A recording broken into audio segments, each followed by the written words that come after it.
Hello, and welcome to the grand finale of Elden Ring. But actually this time. But for real this time. For realsies. For realsies this time. Actually the end. Actually. I just did a big, 2-hour-long recap, and most of that is still relevant of that 2-hour-long recap. Excuse me. But to add into that a little bit, we recently fought Placidusax over in Crumbling Farum Azula, and we learned some things. Firstly, we already knew, but I elaborated. Long ago, way before the events of the video game, we are talking prehistoric era, before the Erd Tree, before the Elden Ring, before everything. This area over here, known as Crumbling Farum Azula, used to be a land bridge that went from right here where the Bestial Sanctum is, all the way over here to the mountaintops. We don't know where it bridged in the mountaintops. Maybe it was down here, maybe it was up here. We don't know. But Farum Azula used to be situated in this kind of region right here. Now, the reason why it's not there right now is for two reasons. Kind of three. 2.5 reasons. The first is a meteor crashed into the earth and lifted Farum Azula into the sky. We don't know what meteor that is. There's two instances of meteors being talked about within Elden Ring. There is the Mother of All Fingers meter, who we met in the DLC. We metered. Anyways, we killed her. But there's an instance of that, so maybe it was lifted in the air by meteor. Maybe it was instead lifted in the air by something called the Elden Beast. Something that we've only read dialogue of in descriptions that supposedly was also sent to the earth by the Greater Will. Both of these things sent to the earth by to the lands between by the Greater Will. Maybe one of them lifted this region into the air. Maybe it was instead something entirely unrelated. There are many other instances of things falling from the stars. There is actual aliens in this region. Both that of Estelle, which is like a monstrosity, or the Fellstar beasts, which are still monstrosities but more bestial. They're kind of like bulls. Or like humanoid, like the Alabaster Lords or Onyx Lords, which are kind of one and the same but different races, or the Newman, which Marika herself is one of, but also there's other instances of Newman, like those of the Nox, or the Blackblade Assassins. Like, there are many instances of Newman, which also are an alien race. Regardless, for some reason, a meteor crashed into the earth. We don't know when, but it lifted Farum Azula into the sky.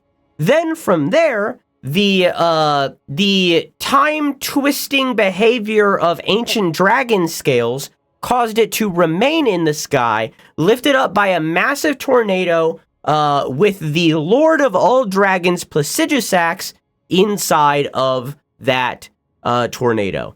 Frozen in time. Forever trying to contact a god that is no longer there.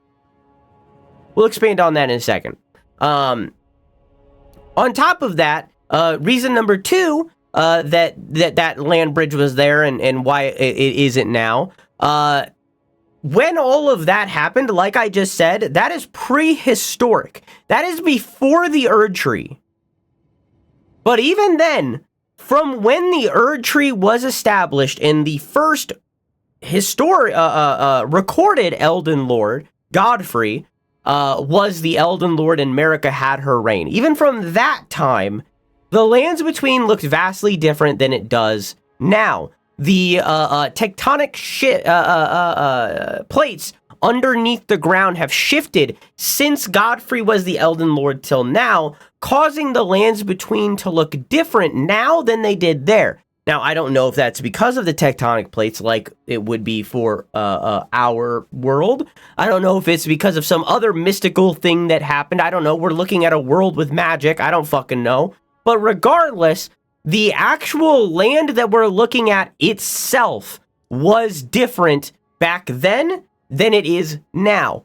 Maybe partially, and this is the 2.5 thing, maybe partially because in this region right here, there used to be the area now known as the Shadow Realm. You can see where this tree is placed. If we go over here, man, that sure is a similar placement of that tree, isn't it? So maybe that has something to do with it as well, that there is a massive landmass, that being the Shadow Realm, now missing from the lands between. Maybe that has something to do with it. Don't know. No idea. Never clarified anywhere. Again, we are talking prehistory. I digress. Shifting back to the dragons, we also learned inside of this dragon realm that when they were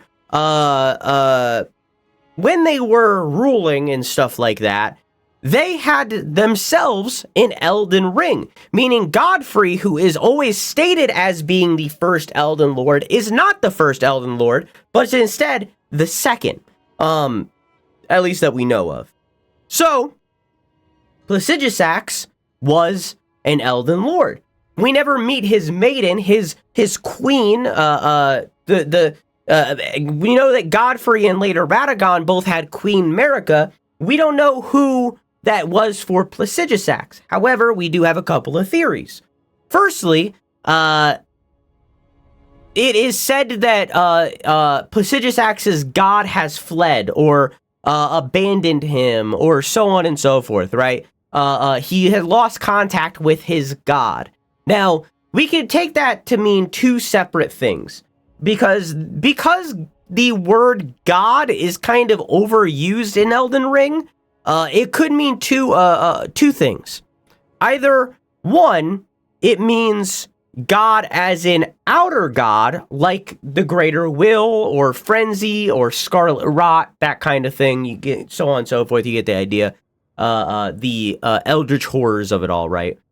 So either it means that, where it is an outer God, or it means God as in what Marika is, because Marika is also a god. So maybe it means like that, where the reason we don't know who Placidusax's maiden is because the maiden was the god, and that was the god that fled.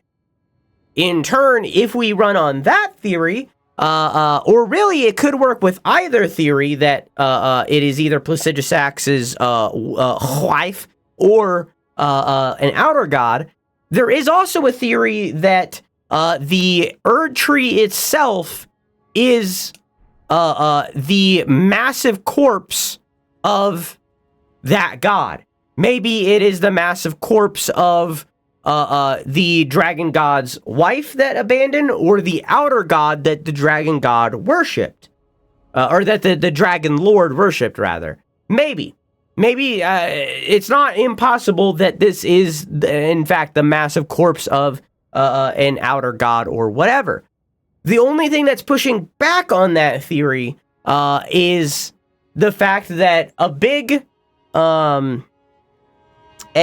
factor of that theory is that the Nox, which are people underground that lived in this region, created a finger-slaying blade, a blade capable of killing a god, right? That was a big factor that, backed that theory, and we now know for, mostly a fact that finger-slaying blade was instead used on Meter, the mother of all fingers, and is probably the reason why she later lost contact with the Greater Will. But maybe because that dagger would have been born from a corpse, maybe that corpse was the god that Placidusax was either married to or worshipping. Maybe. Either way, whatever direction you believe there is valid. Moving on, we also discovered that they also had an Elden Ring at this time. It looked a little different than what our Elden Ring looks like, the one that we know that's in the logo that you've seen dozens upon dozens, if not hundreds of times at this point. They also had an Elden Ring. However, their Elden Ring looked different. It had more rings that represent different things, and it had roots coming out of it. That is very reminiscent of the primordial crucible that is referenced throughout the game. The primordial crucible, or the great tree, is often referenced. And in turn, because it's referenced as a great tree, be that the great tree being the primordial crucible itself, or the great tree being separate from that, it seems as though Marika infected the great tree or something with the golden being that is later known as the Erd tree. We also learned about beastmen and how at some point something granted the beastmen intelligence, making it so that they abandon their bestial ways.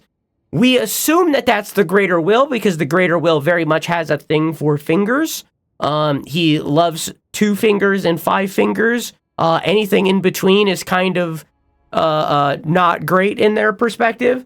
But we learned that the beastmen were granted intelligence, and maybe that was from the Greater Will. We also learned that at the time that the beastmen were present in Farum Azula, and while Farum Azula was being built, humans also existed alongside the beastmen, because there are statues of humans inside of Farum Azula, which means that at some point when Farum Azula was being built, humans had to have been present for there to be statues of them.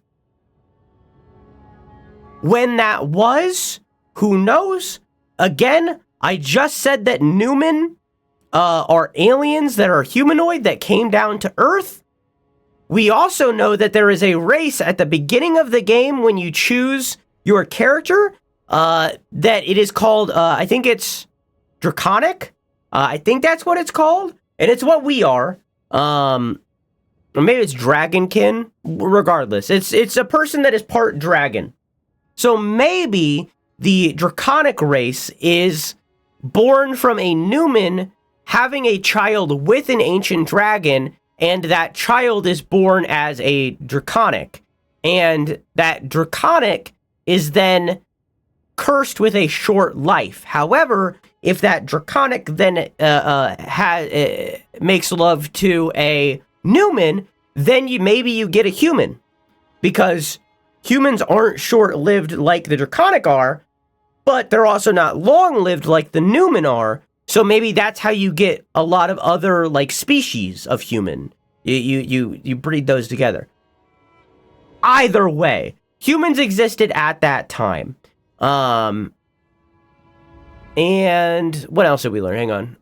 I also talked about how the reason why we know that the land shifted after Godfrey was Elden Lord and stuff is we can actually see the long march that Godfrey took in his wars, starting with the war with the giants, and then he would have taken a land bridge over and did some wars down in these 2 regions instead.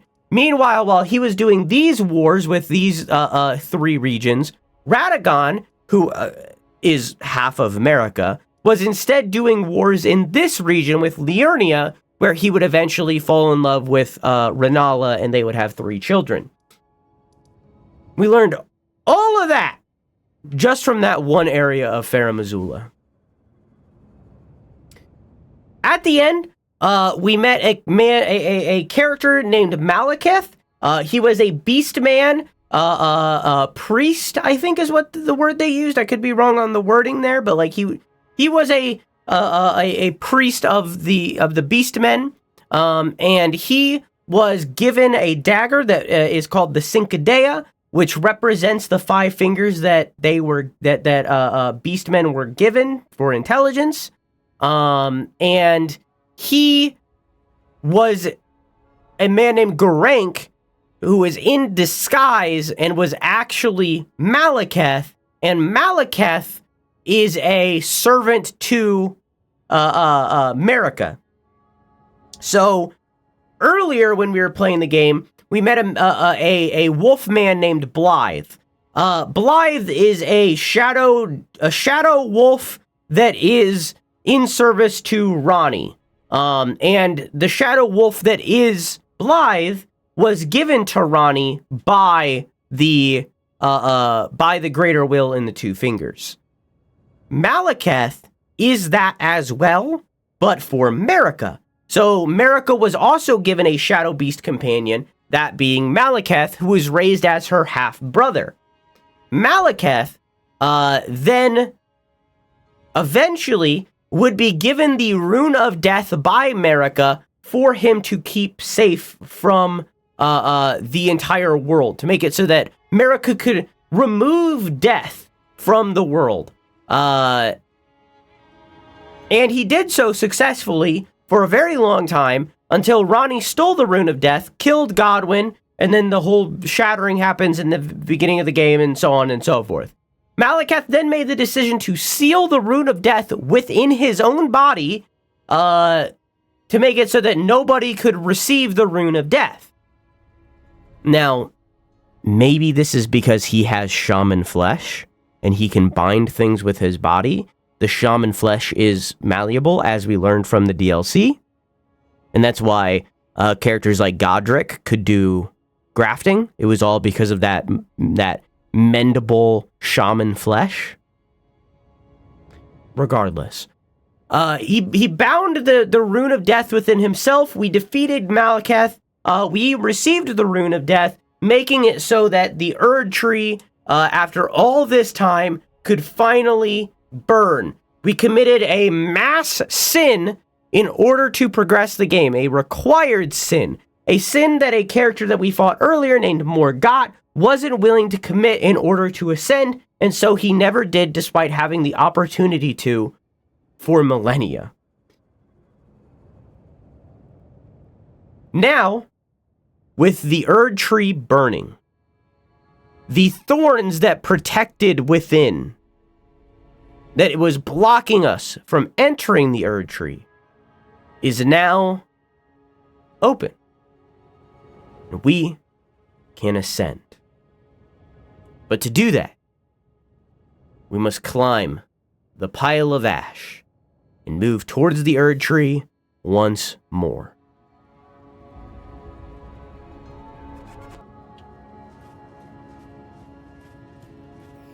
Curse you, Bale!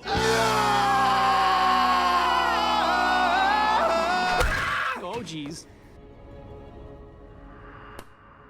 Behold, the Erd Tree yet stands tall and unwavering, mindless of the scorch of the ruin.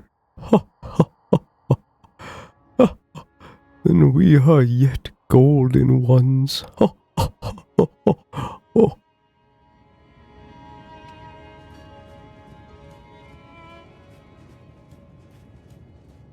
We're going to do a little bit of exploring here. There's a few items around that we could collect. There's the entrance to the sewers. We don't need to go down there. We're going to do a little exploring. There's also one more side quest we've yet to do. Nice. I've received a bunch of those, right? Also, hi, Wade. How are you? Also, hi, Assassin. How are you?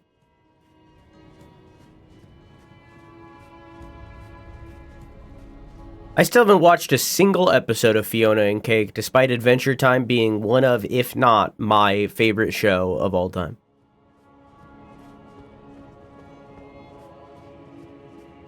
I think season 2 is coming out. Like, it's, they're doing episodic. Could be wrong.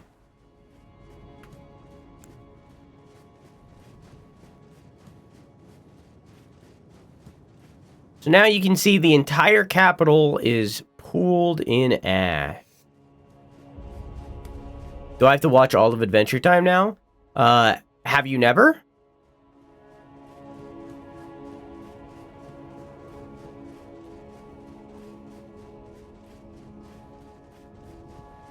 Could enter through there.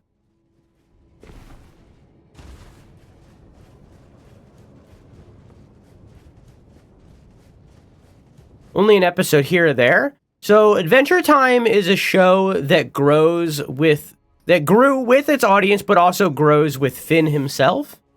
So the show starts out very childish, and doesn't really have much connection episode to episode. Because Finn himself is like a 12-year-old boy or something like that. So it starts out very childish and very disconnected and very wacky crazy. As you start to go on and on, more into like season 3 and 4, as you get further and further in, it starts to become a lot more serious. Still fun. It's still a comedy, right? It's still made for kids. But like it starts to become a lot more adult and have adult themes with episodes that are connected to each other that are trying to tell a story. It takes time for it to get there. So I would recommend that you watch Adventure Time. I think Adventure Time is an amazing fucking television show. As I said, it is one of my favorites, if not my favorite. However, it takes some time to get there because it has to give you the foundation of who he was as a kid before you can see him start growing up. So it takes some time. Please don't redeem anything for a second. Oh, it's you. I finally come to understand. The Master was nothing more than a madman, enchanted by a vain and ruinous delusion. He rejected the perfection of the Golden Order, seeking to supplant our glorious faith with his own. Could there be a more pitiable comedy? Look at it. The culmination of perfection, burning before our very eyes.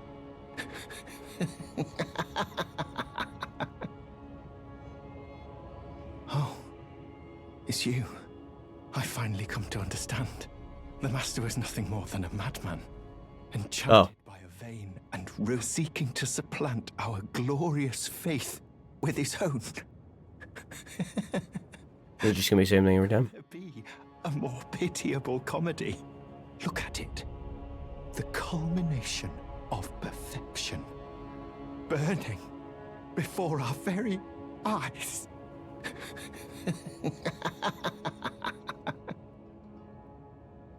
Oh, I finally the Master was nothing more than enchanted, seeking to look at it.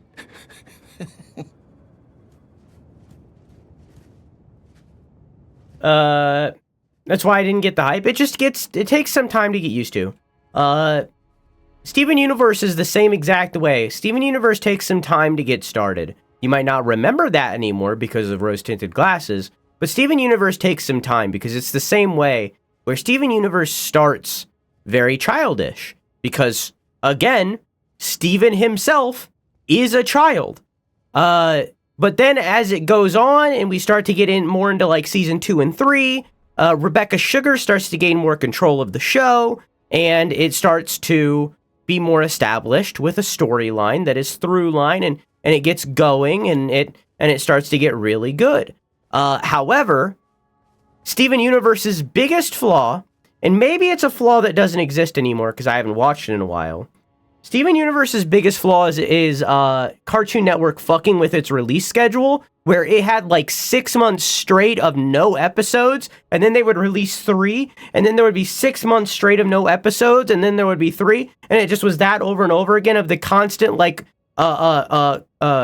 suffering between the releases and getting like fucking little droplets of anything, and it was over and over and over again, and it was a whole thing.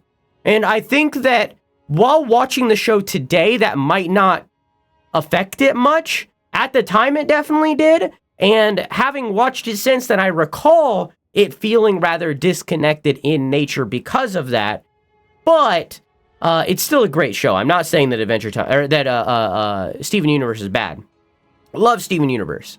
As for Gravity Falls Gravity Falls is a fantastic television show. It's only 2 seasons, and season 2 felt pretty rough. If it was 3 seasons, it would be the perfect show. It's only 2 seasons. Ended on its own terms. It was good. It needed to be a season longer.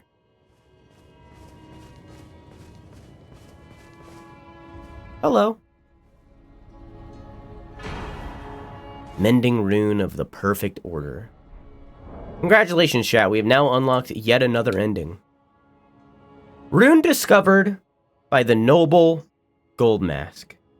Used to restore the fractured Elden Ring when brandished by the Elden Lord. A rune of transcendental ideology which will attempt to perfect the Golden Order. The current imperfection of the Golden Order, or instability of ideology, can be blamed upon the fickleness of the gods no better than men. That is the fly in the ointment. So Gold Mask here still believes in the greater will, but he believes that the greater will is tarnished by the existence of the family of Marika's family.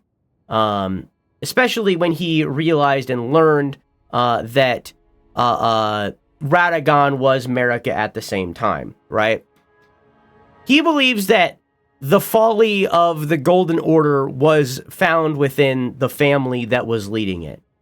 With that ring, it would bring the Golden Order into the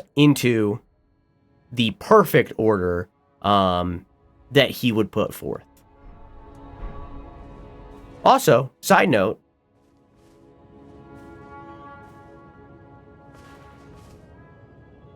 he's got a face on his crotch.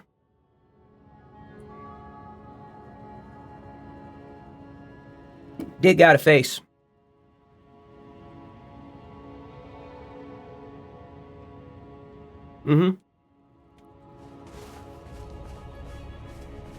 Creator did say he has more to tell with Gravity Falls, and I'm chill with that, but Gravity Falls as it is, it needed to be one more season.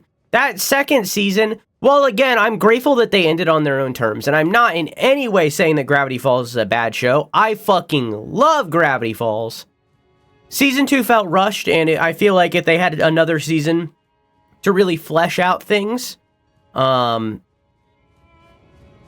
it would have been better. Especially with, like, some of the characters introduced in that second season. I feel like it could have been better. Oh, it's you. I finally come to understand. The Master was nothing more than a madman. Enchanted by a vain and ruinous delusion, he rejected the perfection of the Golden Order, seeking to supplant our glorious faith with his own. So now we know what he's referencing. Could there be a more pitiable comedy? Look at it. The culmination of perfection. Burning before our very eyes. So now we know what he's referencing of he created Gold Mask created the perfect order and wishes to establish the perfect order. But Brother Korheen here doesn't believe that Gold Mask's perfect order is just, as he is still a hearty believer of the Golden Order itself. Now, I believe earlier, had we not given the tonic of forgetfulness, which I don't think we ever did, but I don't think we got it. Did we? Regardless, we could have given the tonic of forgetfulness to Korheen here, and he wouldn't have lost his mind. He wouldn't have learned about all of this stuff with Gold Mask. He would have instead just stayed up in the mountains, and just completely forgot that Gold Mask moved or anything. However, I think we gave the tonic of forgetfulness to Raya, so we didn't get that opportunity. But personally, I think it's better that he lost his mind here. Why live in ignorance?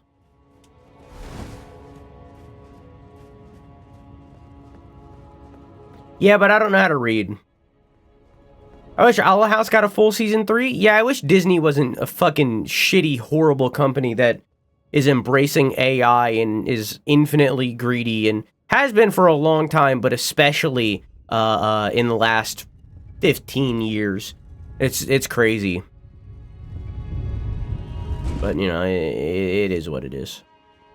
You can redeem things now, by the way. I just didn't want something to appear and try to kill Korheen or something.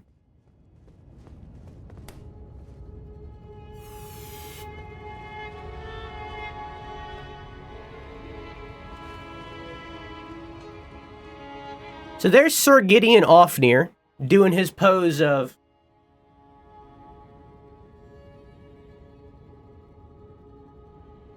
And this is a very interesting encounter. I'll explain during.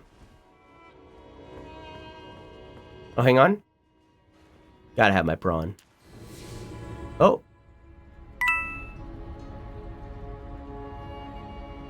It was a really... I think that prawn was raw. Gotta have my prawn. Ah. I knew you'd come to stand before the Elden Ring. To become Elden Lord. What a sad state of affairs. I commend your spirit, but alas, none shall take the throne. Queen Marika has high hopes for us, that we continue to struggle. Unto eternity. So while we were off doing all of that, Sir Gideon Ofnir went in and witnessed Marika.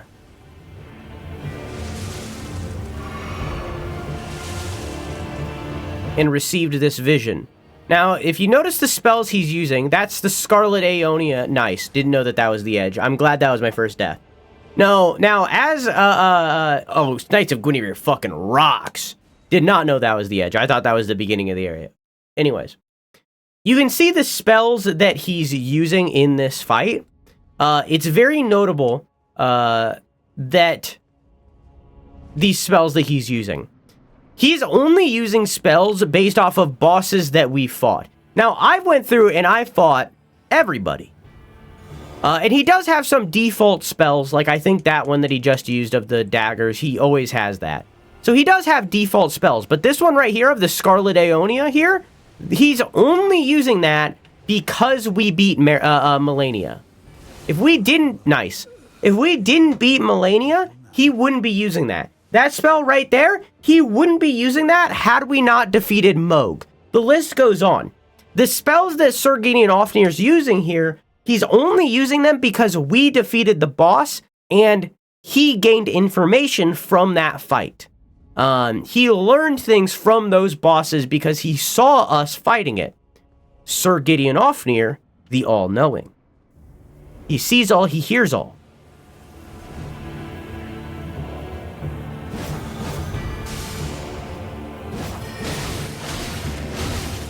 Okay, now I'll fight him for real.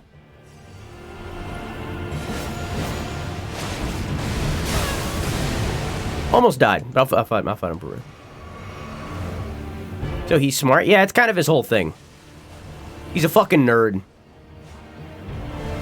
He's also a bit of a cunt. He adopted a character named Nefeli Lu, who we'll talk... Didn't know that kept going. He adopted a character named Nefeli Lu, who we'll talk about more in a minute. He's Odin post-Ilos. Very inspired by that, I feel, probably, Jenny. He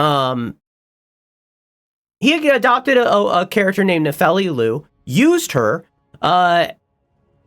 to meet his own ends. He allowed a genocide of Albinorics in order to achieve his goals.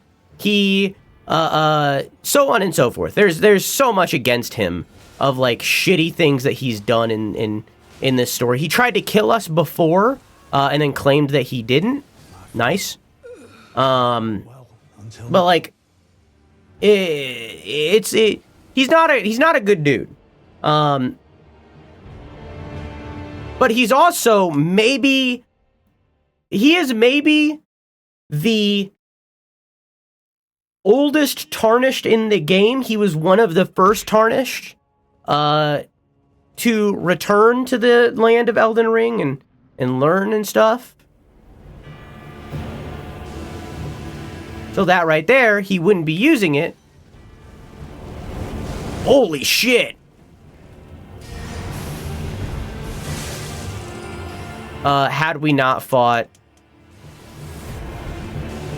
Rykard. My fellow. I just want to pick up my stuff. I'm just going to give up my stuff. It's fine.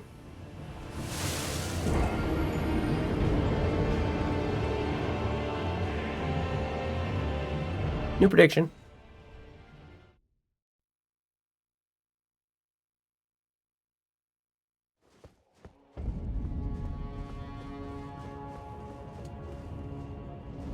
I don't know. I don't trust Disney with anything.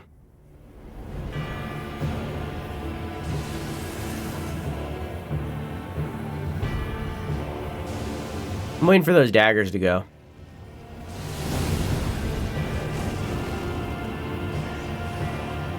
But they don't seem to be.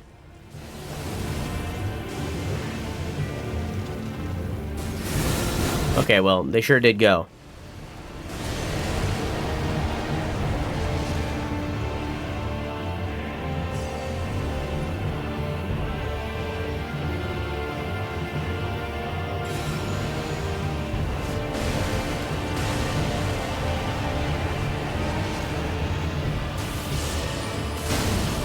Jesus Christ. You fought well until now.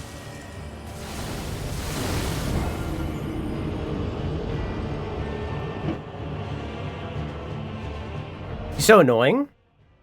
This is the joke that I said that I would do in the first try. But I yapped Me over when I'm him. on the bus and I arrive at my stop. I'm Gideon Ofnir. That's so funny, dude! Good joke, dude! Good original joke!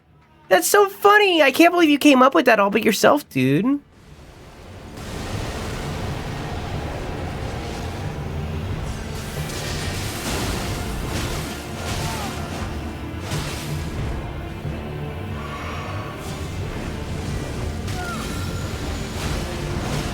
fellow. The fucking thing exploded? Lame. Whoops.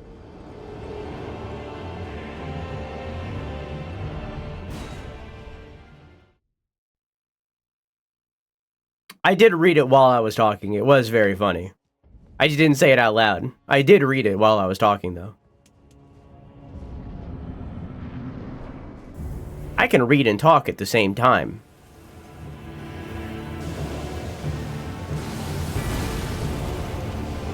And yet, for some reason...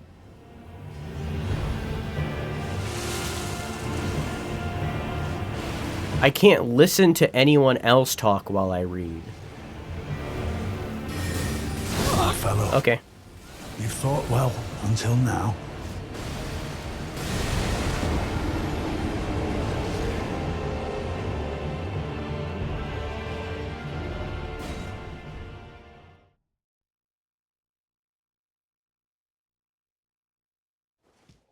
Alright, I'm gonna beat him this time.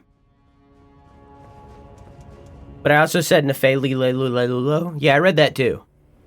In my head, I read it better, though.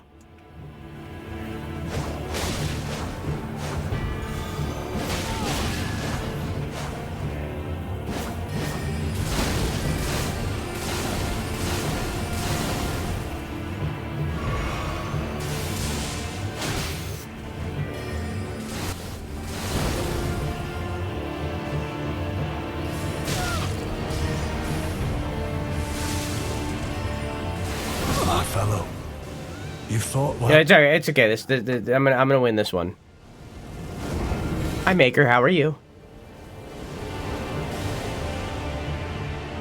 Last stream of Elden Ring forever. Now, I didn't say forever. It probably is, but I didn't say forever.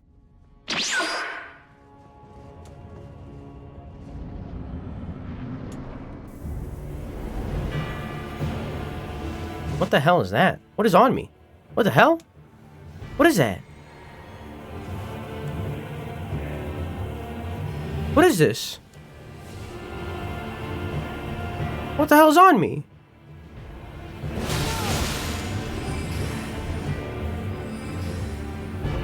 What is this? I'm a little busy. What is on me?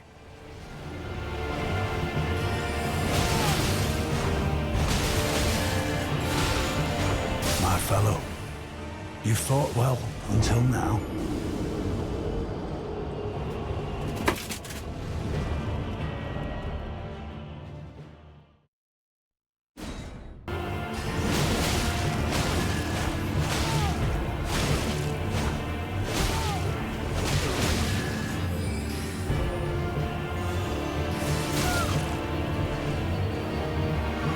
He healed.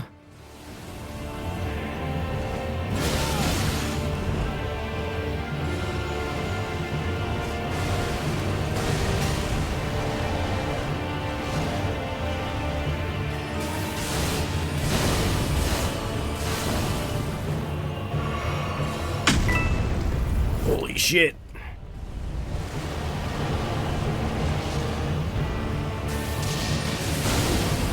Okay. You fought well until now. Tactical nuke incoming.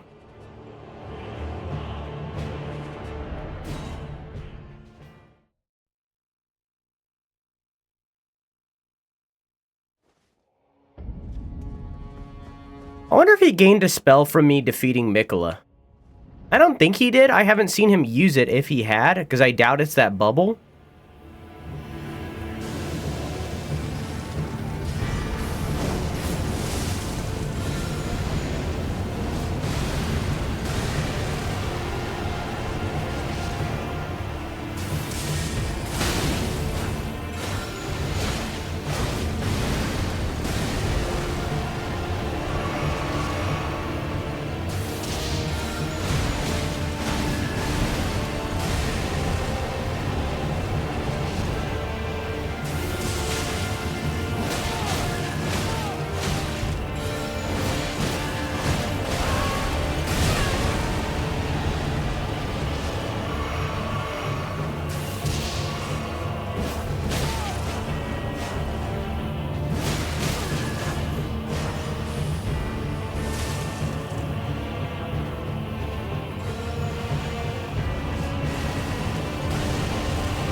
And can that ring wear out?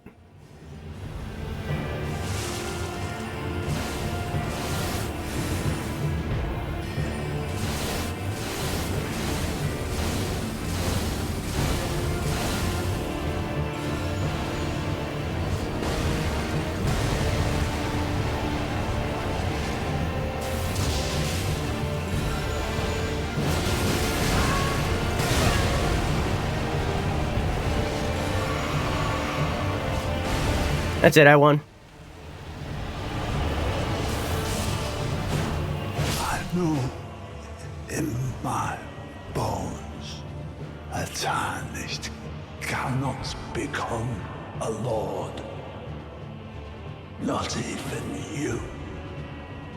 A man cannot kill a god. Was this the boss that you said would take 3 tries? Yeah. Yeah, it took a few more than 3, but it was still quick. It was still fast. It was a few more than 3, but it was fast. It was a quick 10.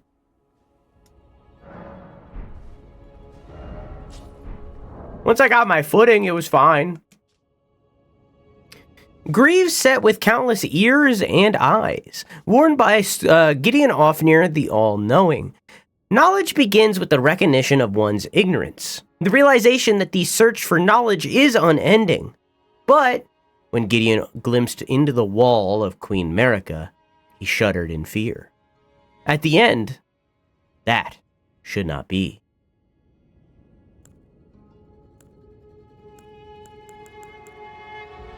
Scepter in the form of a hand grasping a pearl, a signature weapon of Sir Gideon Ofnir, the All-Knowing. The pearl stands for the world, the heavens, and an eye, representing the many forms of knowledge, never fully attainable. Even knowing that, the All-Knowing's hand grasps for it. Very similar to Odin. Also, if you look at this weapon, well, you know, weapon is a scepter, but you know, whatever.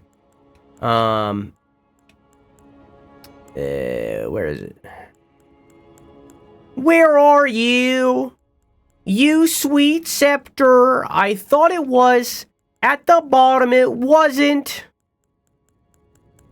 I want to show you off, but I cannot find it now. I thought it was right here.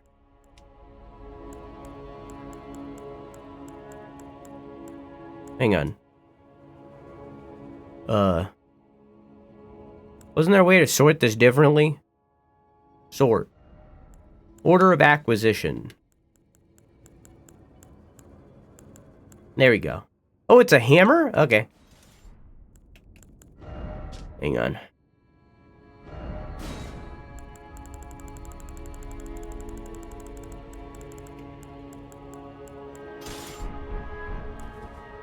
So if you look at this, it's a hand grasping an eyeball or the world, as it said. Now, first off, if this does represent the world and those little like markings are meant to represent the ocean or something, boy, does this look different than our world, right? But on top of that, there's other staves and stuff in the game that kind of represent similar things. Whoops. That kind of represent similar things. Here's the Prince of Death staff, and this is clasping a rock. But we can also see stuff like the maternal staff, which is probably the closest one-to-one. The one on that we're focusing on right now is Gideon's staff, where it's clasping an eyeball or the world. But also this one over here is clasping a ball, which was the portal that that she used during the fight. That Meter used during the fight. And there's many representations of that where like these two fingers raised up of Meter herself and made a portal and that kind of thing. So it is all kind of this same idea of like a veil that pierces beyond into the unknown. You know what I mean? It's all kind of representative of the same general concept there. However, they're all shit and I'm not going to use any of them.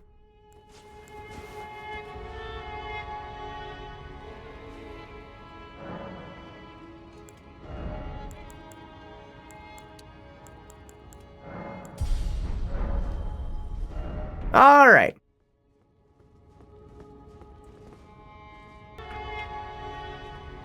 Oh, glasses. Boop, boop, boop. Okay. You can see here's a whole bunch of finger maidens all dead.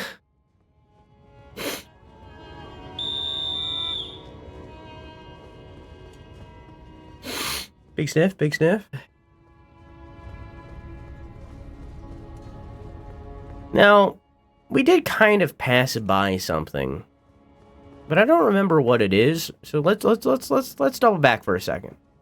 Okay, so I didn't remember what was over here. What was over here? Oh, right, it was a gargoyle. Now, I don't think these items add anything to the story that we've experienced. I feel like y'all have pretty much all the details you could need to piece it together. I mean, like, I'm not saying that this is a 100% playthrough and we found everything or anything, but, like, we definitely have found more than not, and, like, anything else that we could find is just going to add context to things that you already know. So it's like, we don't really need to. So I could go fight that guy, but I don't want to. I fought like 4 of those gargoyles, and it's not fun every time. Every time consistently, it's not a fun fight. So, I'd rather just not. But I wanted to see what it was, because I forgot that it existed.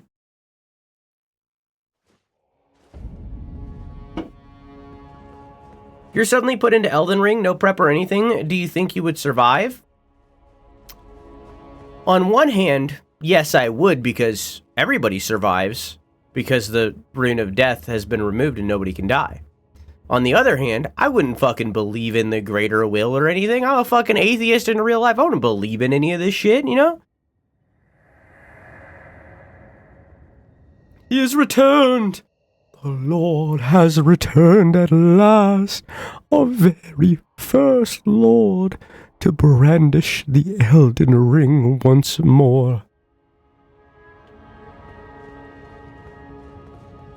Now, if I do this in one go, it's going to be a little strange. Hopefully I don't. Hopefully I die early. I'm not going to attempt to. I'm going to attempt to do the boss for realsies. But I do have lore to share if we die early.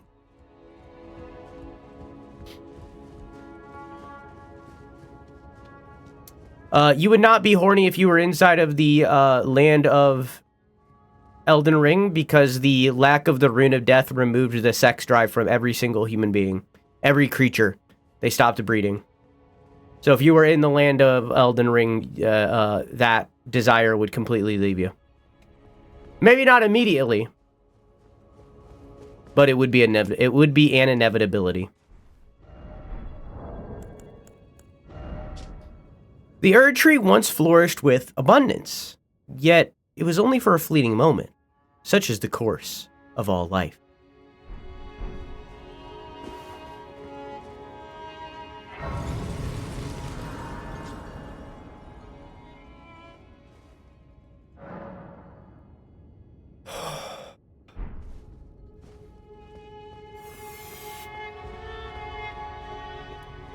Please don't redeem anything for a second here. You can once the boss fight starts, but please not before.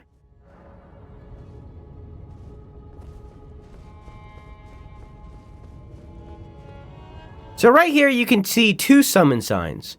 One of which is for Shabriri.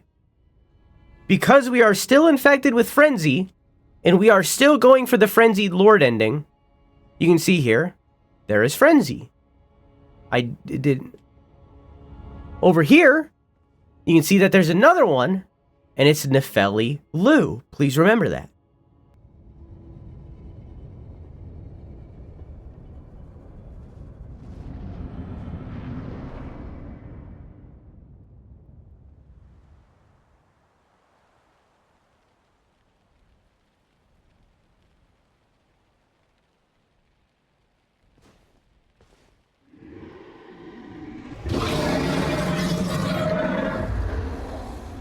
It's been a long while, Morgoth.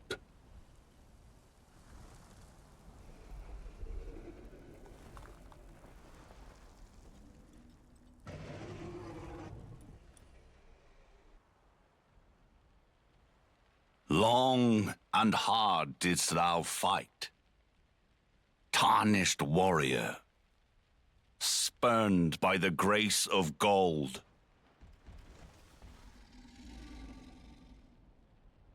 Be assured, the Elden Ring resteth close at hand.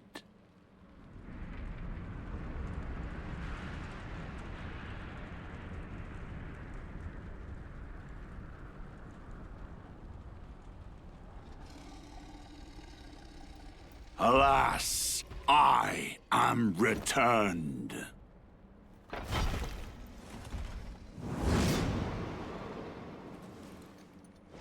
To be granted audience once more.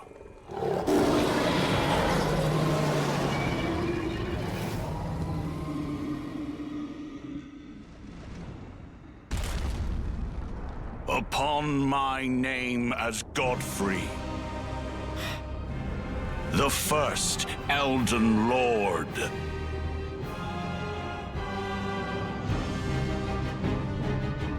I have so much to say, but it will wait.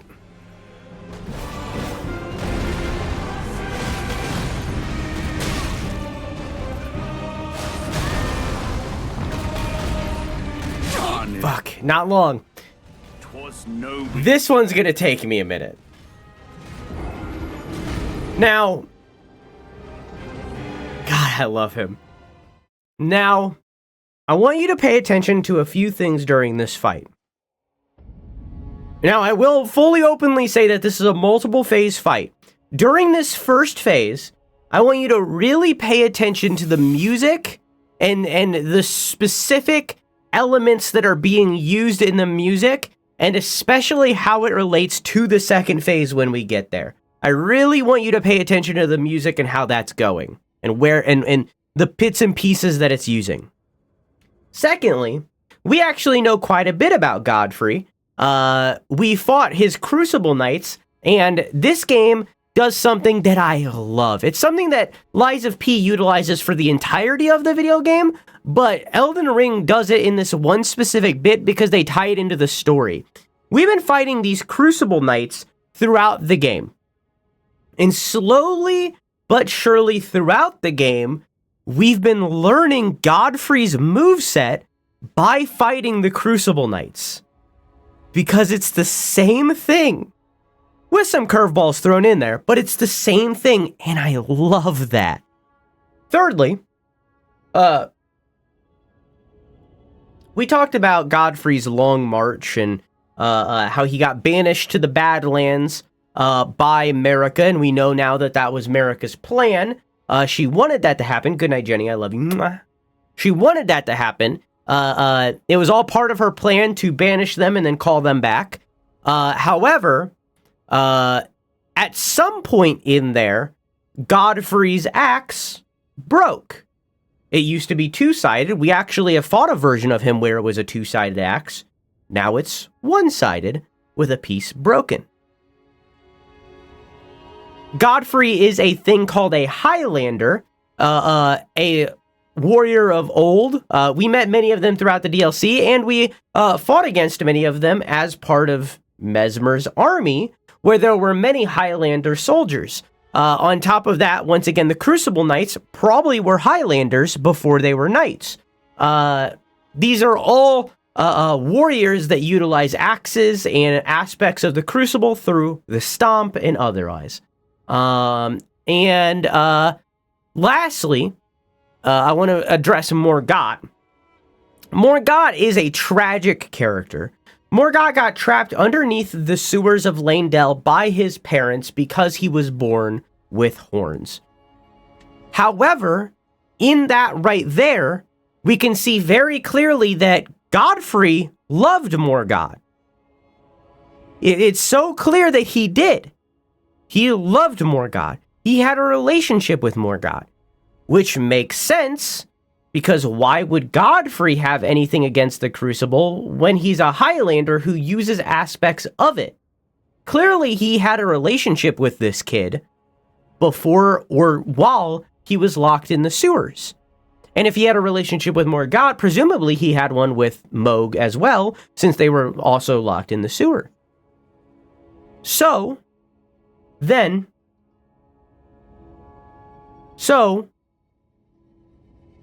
Morgott, despite being locked in a sewer, presumably by his mother rather than Godfrey, he still remained loyal to the Greater Will and his parents. He remained loyal to the Golden Lineage, taking the capital and defending it against those that would try to ascend, because he believed in his mother, he believed in the Greater Will, he believed in the Golden Order. So much so that he wasn't willing to burn the thorns to ascend himself. So, Morgott gets killed by the Tarnished.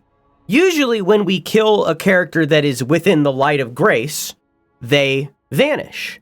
They vanish immediately, and return to the roots of the Elden Ring, to be reborn upon one of our rests.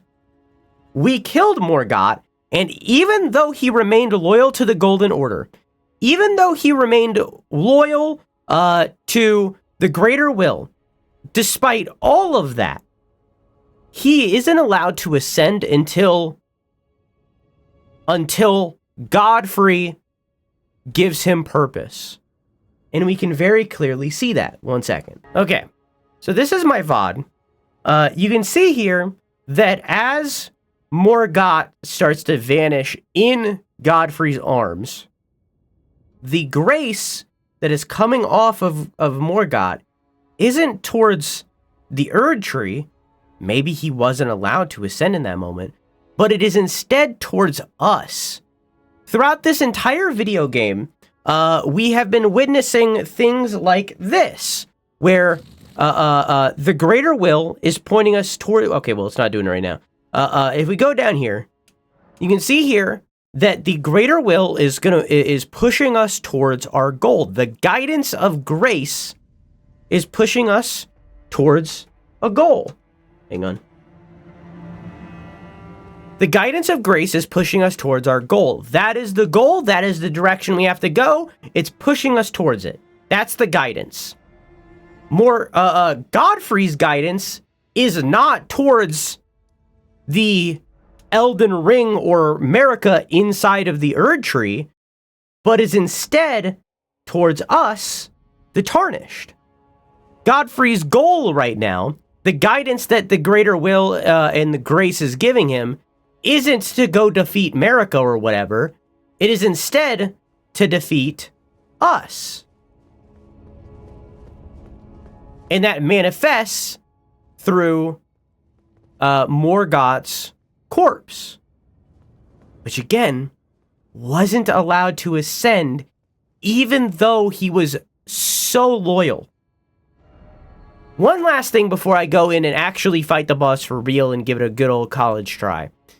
I pointed this out, and so I'm going to go back to the place where I pointed it out, because I know where it is. But throughout the game, I've basically been covering something up and not talking about it, really until, like, last session. Throughout the game... Is it this way, or is it up here? It's up here. Throughout the game, there have been many examples of an iconography that, again, I haven't been talking about. You just seen that Godfrey has a massive lion on his back. Now, we don't know the context behind that lion. However, we do know that it has 5 fingers. And throughout the game, there has been many examples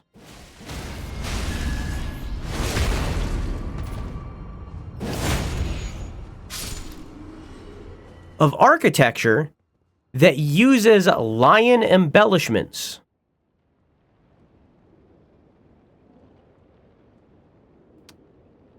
These are all calling back to Siraj, the lion on Godfrey's back. We'll talk more about that in a minute. All right, I'll beat him now.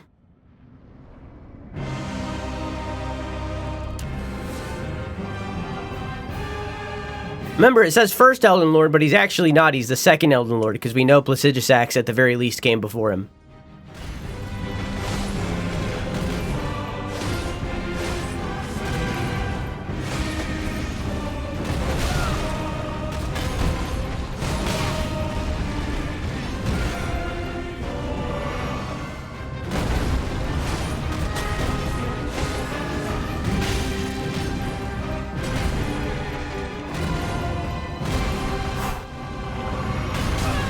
Whoa!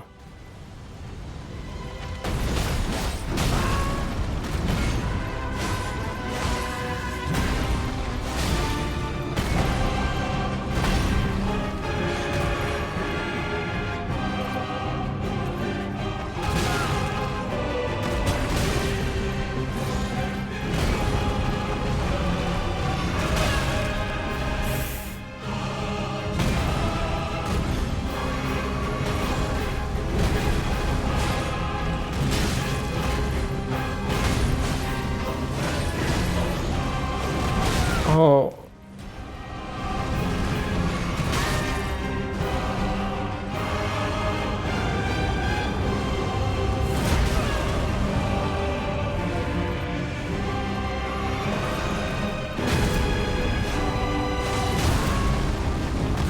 Remember, I want you paying attention to the music. Tarnished warrior. And you'll get another opportunity. Nobly fought.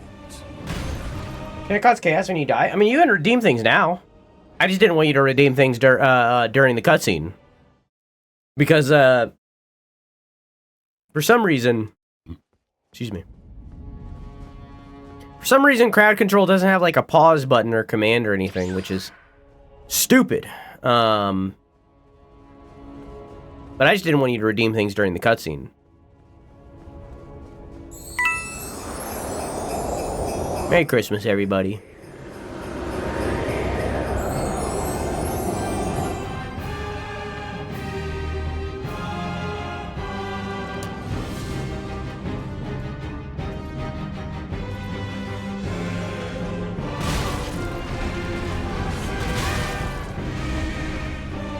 Tarnished Nice. warrior. 'Twas no. That's a good go.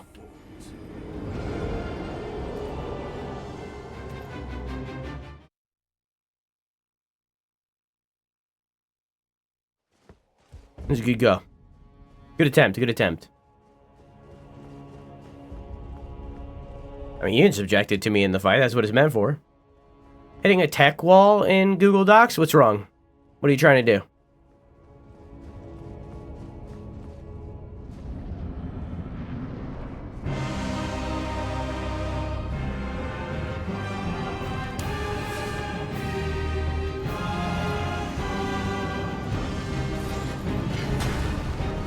That was sick.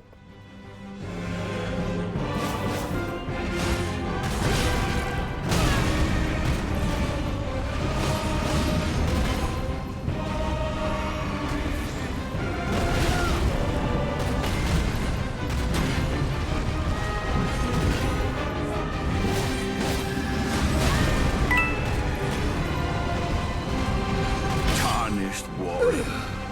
'Twas nobly fought.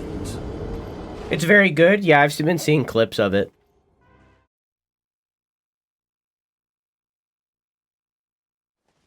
I'm not surprised. Demi is funny as fuck. I'm trying to copy and paste a quote from an article into the document. My issue is that I cannot reformat it in MLA style. No matter what I click on, the size won't change. Hang on.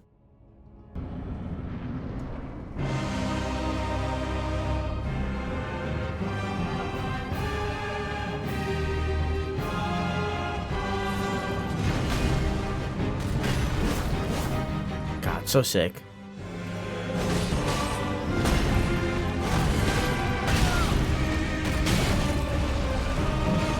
Okay. Warrior. 'Twas no.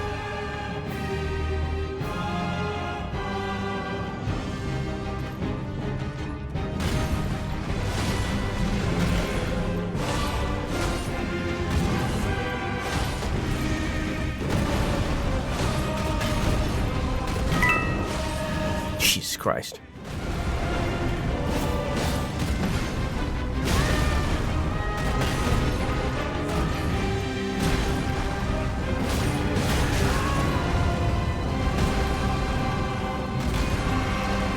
That was cool.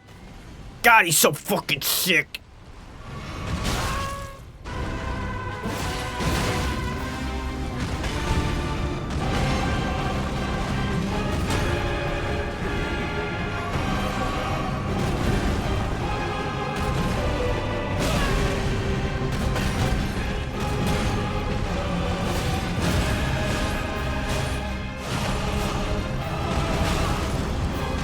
Tarnished warrior.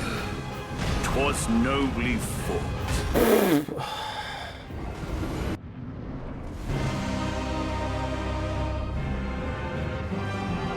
Again, pay attention to his music, please.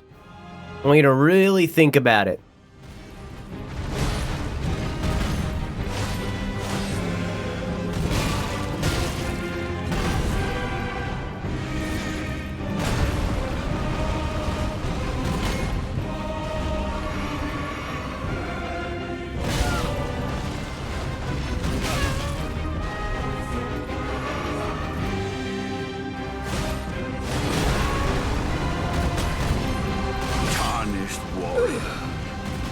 Did that camera thing fail?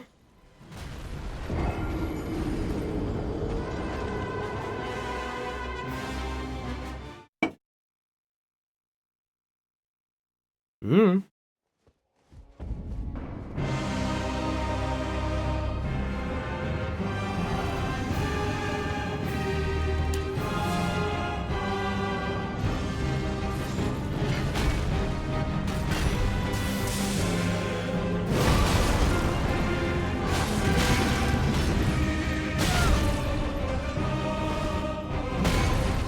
Tarnished warrior. Fair. Alright, I'm gonna get you. I'm gonna get you now. I'm gonna take you down. You ain't got nothing on me, Godfrey. You ain't got nothing.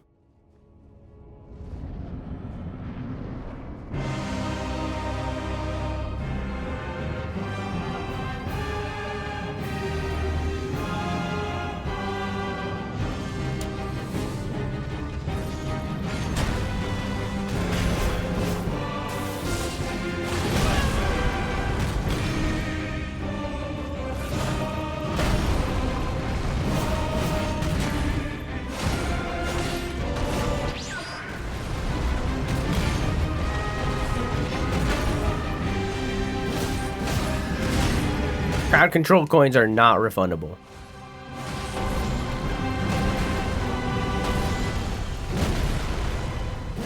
I can refund actions that you do. So if you redeem something, I can refund that. Poke.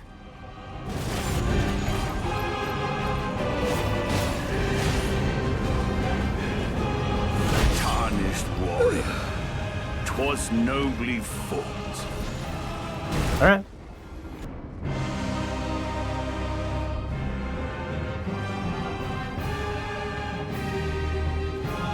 Hang on, I gotta get my sippies.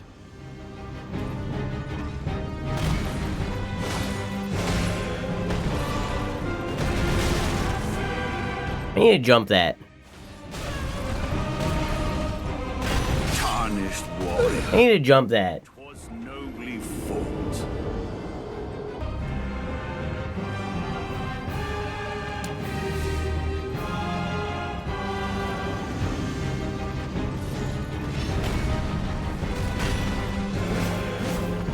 Well,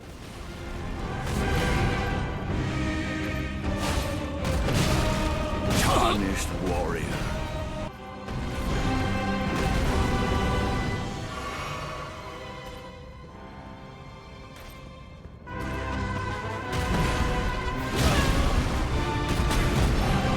Tarnished warrior.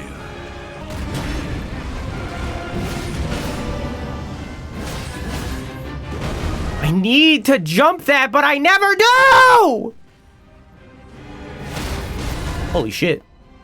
Never mind, I'm never jumping ever again.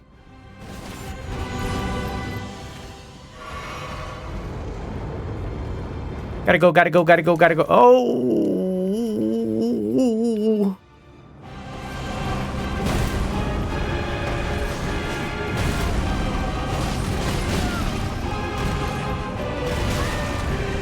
This is phase 3, by the way. Or phase 2, by the way. 'Twas nobly fought. Played the DLC already, or are you saving that for last? Played the DLC already? You can type ! Elden, and you can see the whole playlist of this entire playthrough. I'm finishing the game tonight. This is the final session.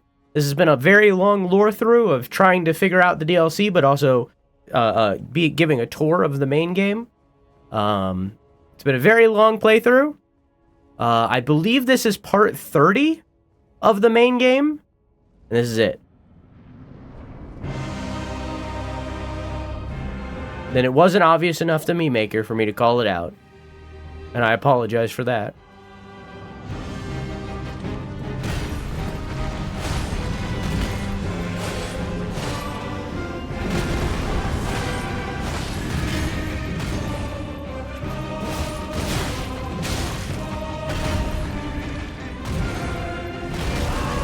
Dang. Stop it. Rock. I need to jump that.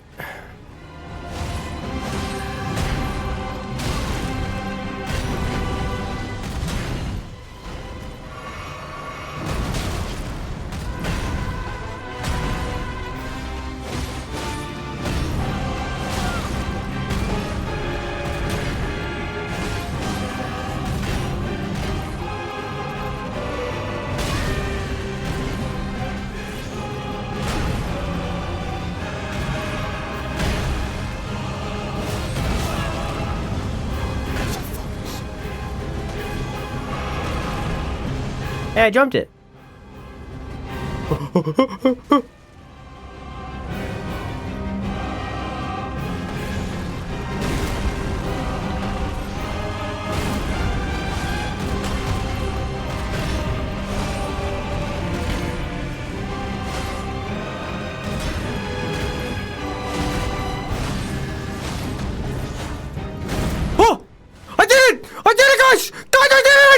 Oh, guys, I jumped it though! Guys, I jumped it though!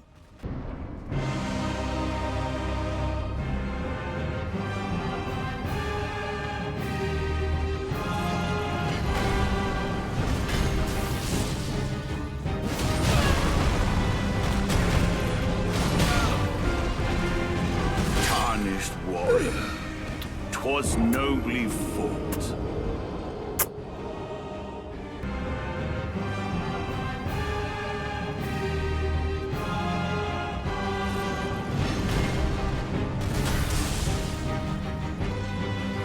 Oh.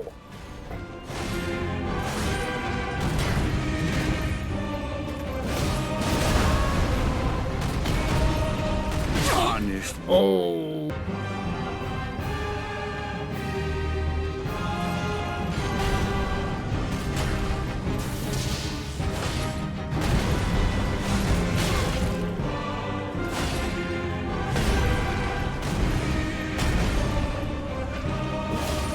Well. Tarnished Okay. warrior.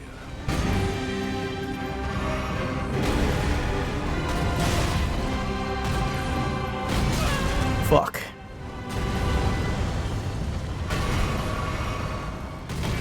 Hey, I was eating a prawn. Hey, we got the prawn laws! You're not allowed to do that!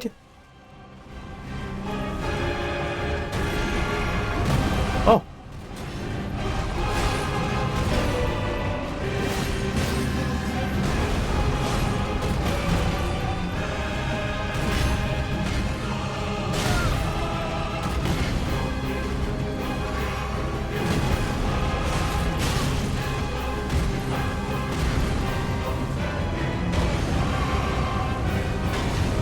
Oh, I already drank it.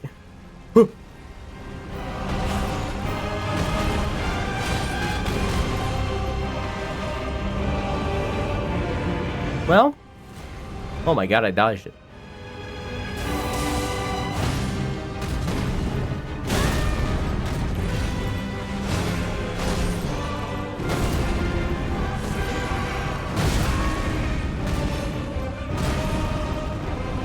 Ah, fuck.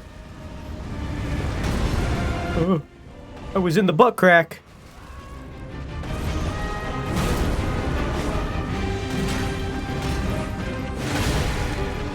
Tarnished warrior, 'twas nobly fought. I like that this guy compliments you when you die. So the thing is, one, I like that he's honorable too. I like that he's honorable about the fight and that he like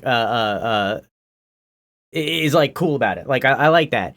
Two, we are in a way he is kind of a father figure for us because remember, most of the Tarnished are a member of his army.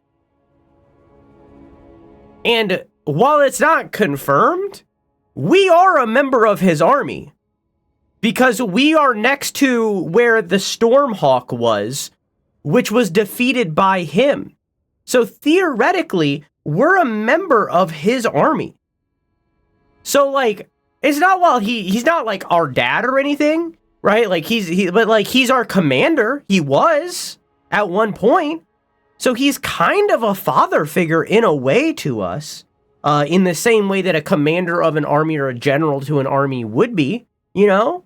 So like, out of everybody that we fought throughout the game, this Godfrey knew us. Our memory is completely faded of that time. We don't have that memory anymore, hence why us, the player, don't have that context. But like, Godfrey does have that memory.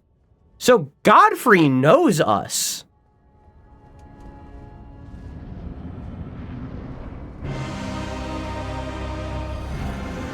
Unless you believe that, once again, that we weren't a member of his army, which is kind of going against evidence, but that's fine.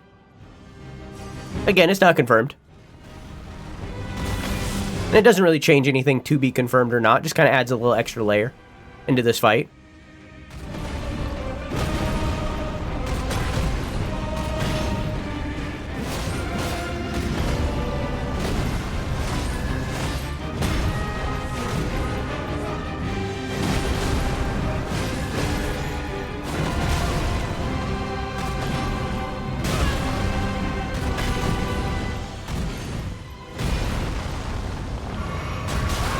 I think I healed him.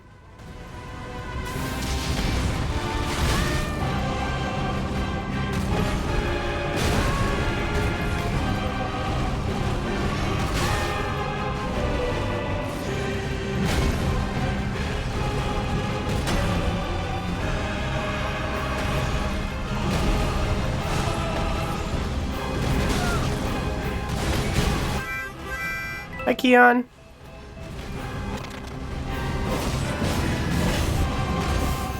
Tarnished warrior, 'twas nobly fought.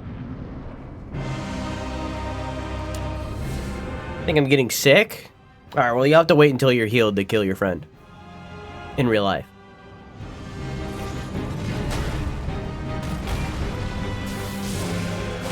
Can't do it when you're weak, you know?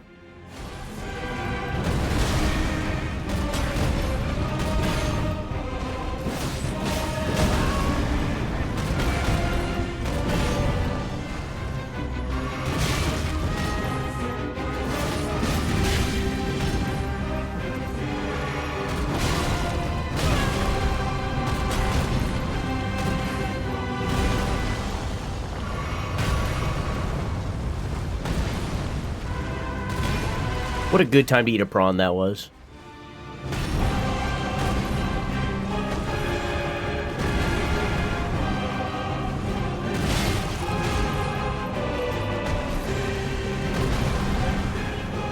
Tarnished I jumped to the first one and then I rolled the second one! I was doing so good at jumping! And then I didn't jump! I was doing so good at jumping! These last 21 tries, simply a warm-up. I got it now.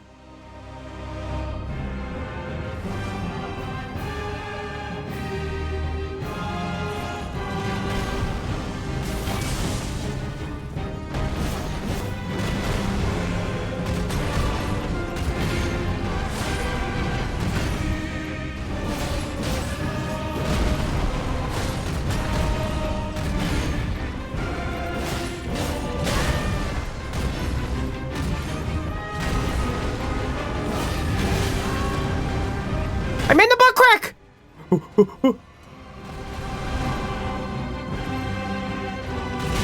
Nice. See how I jumped that attack, though?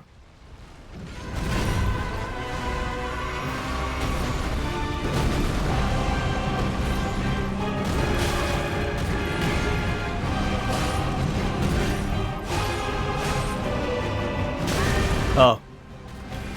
Yeah, I guess jumping into his foot wouldn't work, huh?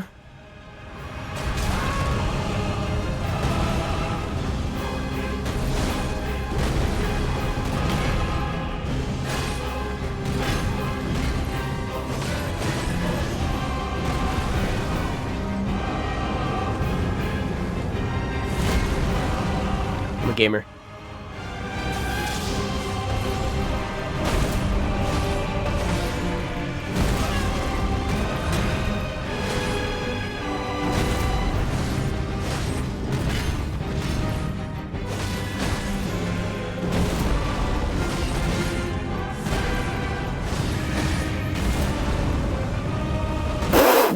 What? 'twas nobly fought.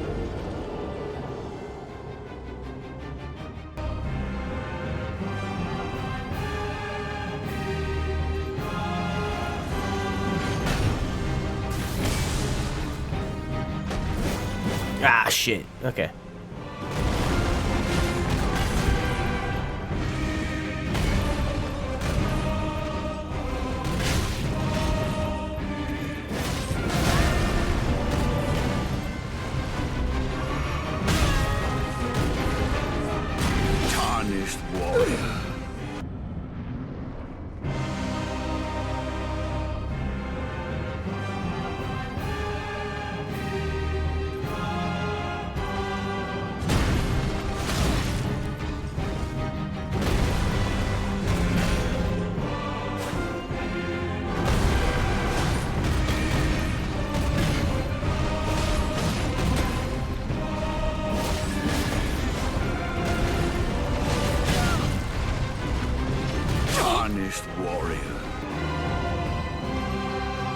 Hey.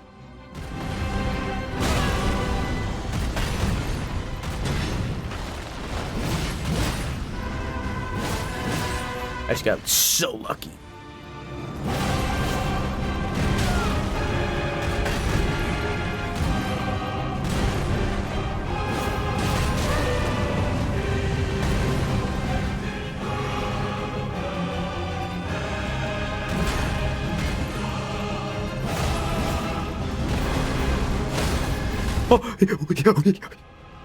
Poke.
That will be all.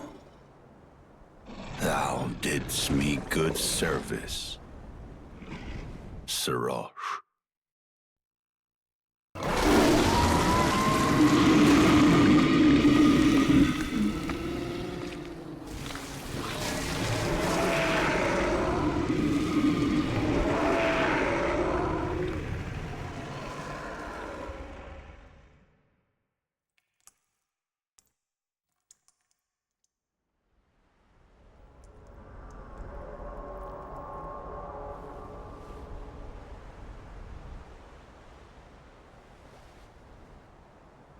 I've given thee courtesy enough.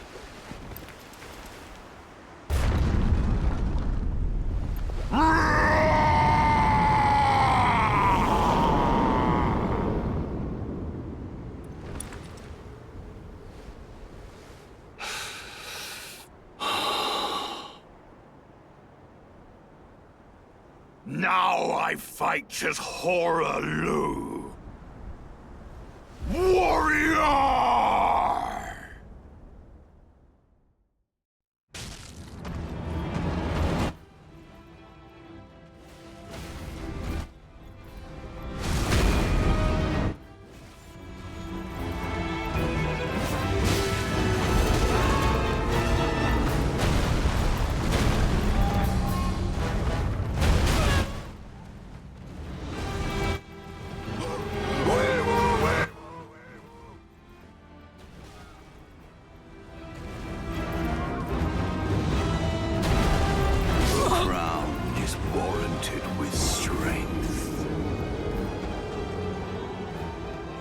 Because of the voice effects.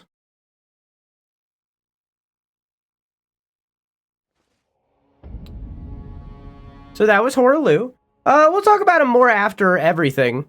But I don't know why I became big for this. We do actually know a little bit about him already because of the Highlander stuff. So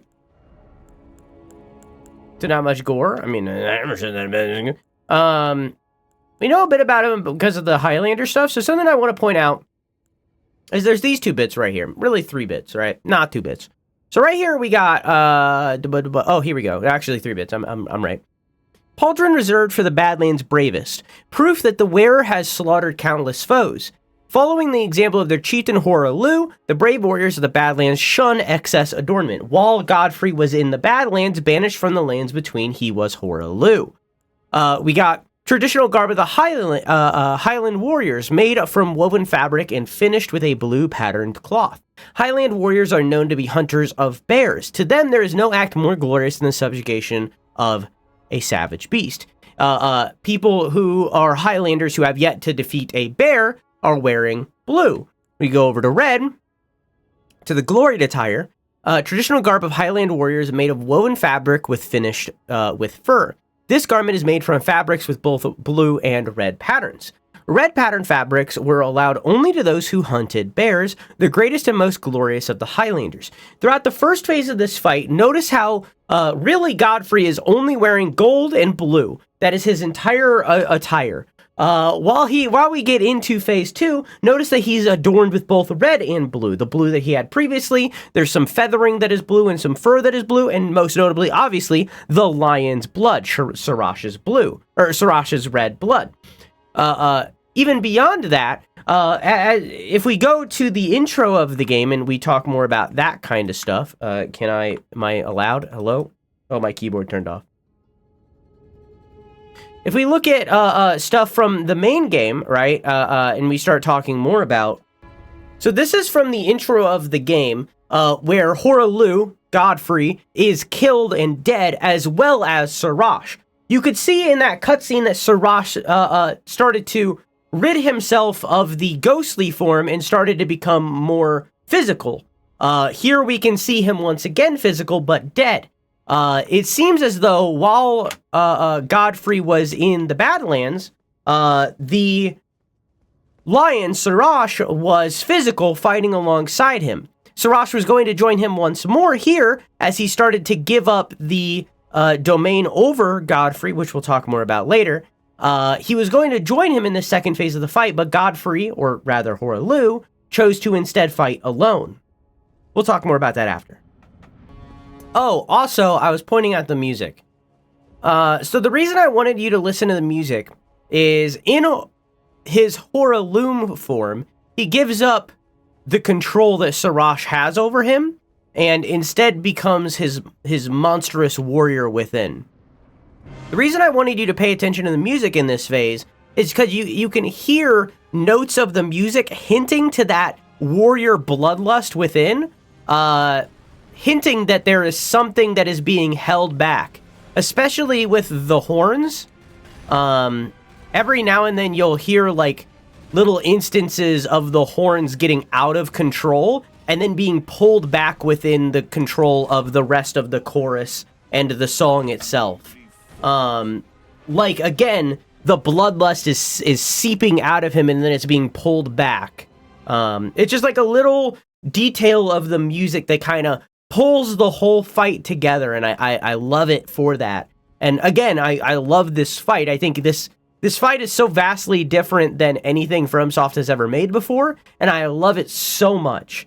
And I hope that in their future games they expand on it in ways.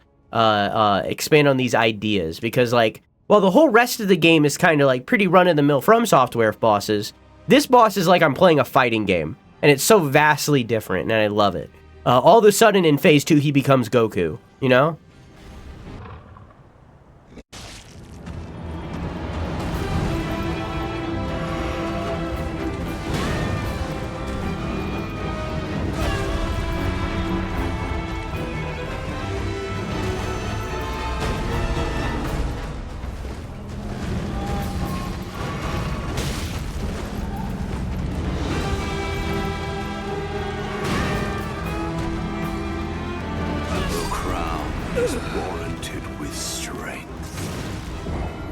See, meanwhile, while the first phase, we've kind of been learning throughout the entire game, this phase is a fight that has never been in any From Software game.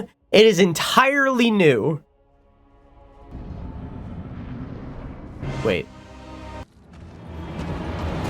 Fuck! Well, that's the second phase. Cool. Good run, everybody.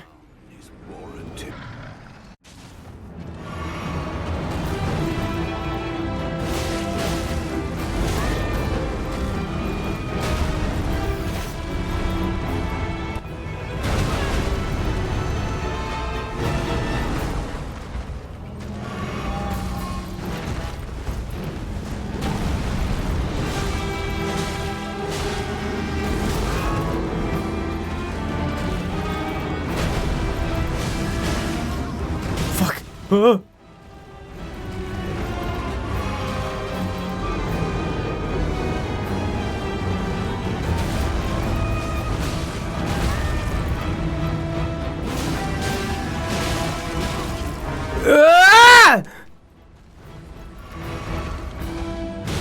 Oh. The crown is warranted with Did better, though. So I didn't point it out before because we didn't get the phase 2, and I forgot to point it out until now. So luckily I haven't won yet. If you look at the boss, now that you know that Sarash is like kind of holding back his inner beastly warrior urges, if you look at Sarash on his right or on his left shoulder, our right, you can see that he's biting into Godfrey. See that? As we get closer to him. See how he's biting into his shoulder? That's him holding him back. Tarnished warrior. Him biting into Godfrey like that is what's holding the beast within back. See? He's like gnawing at him. He's a piranha, kind of. So like, Sarash can feel that that Godfrey is letting go. You know, he can feel that Godfrey is starting to give up his lordly nature and go too far. Bites in a little deeper. You know, oh, you're doing fine. Let go. You know, it's that kind of thing. So. I'm seeing Radon Mikola parallels, the lion guy hanging off his shoulder, the long hair. Yep, and both of them are ghostly. Yep. Alright, well, there goes that run. The crown is warranted. Fuck, well, is that death? Yep.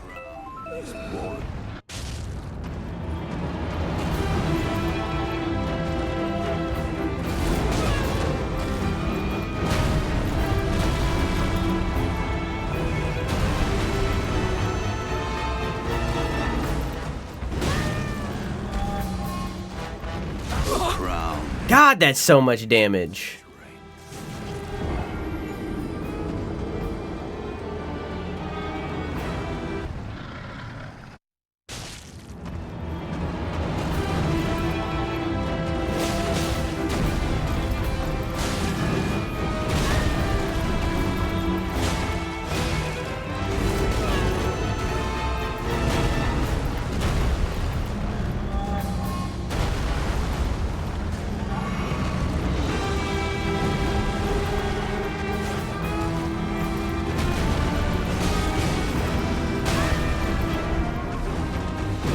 That's death.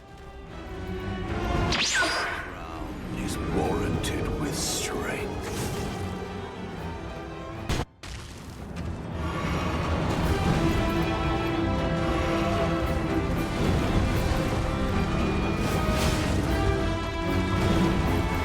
Okay. Oh, okay.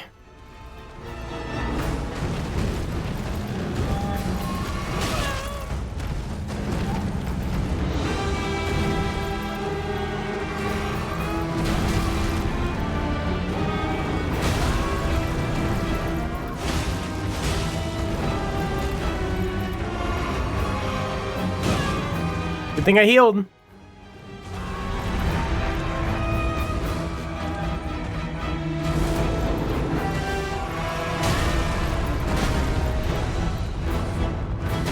Nope, still haven't figured that one out. Finish what you start. Oh, okay. Warranted with strength.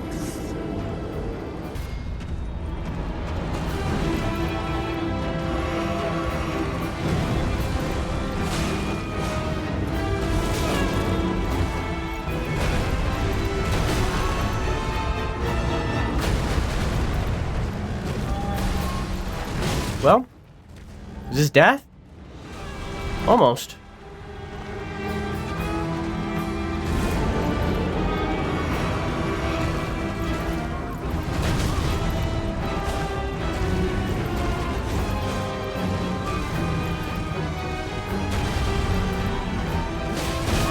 Oh.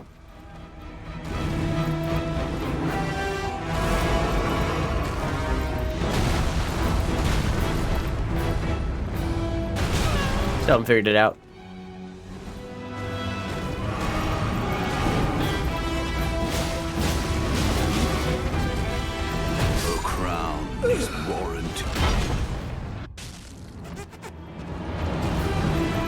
I just had to back away from that?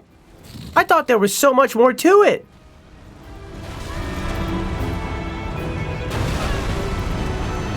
Nope, still haven't figured it out.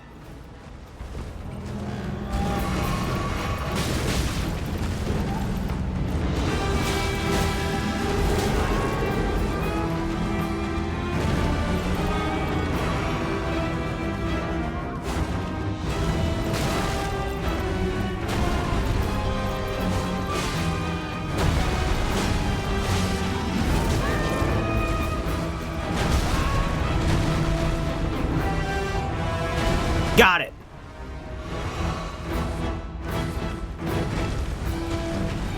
Oh.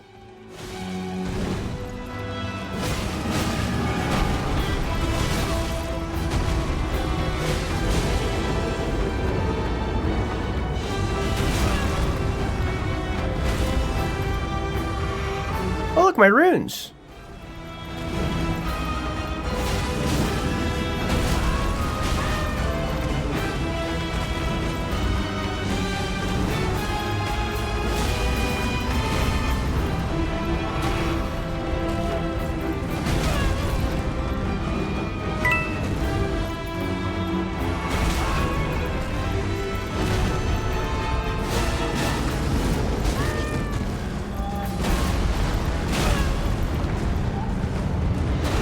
Nope, not that time. Ah, so close though.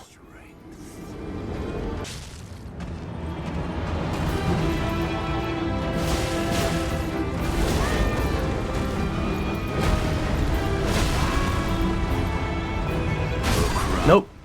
Warranted with strength.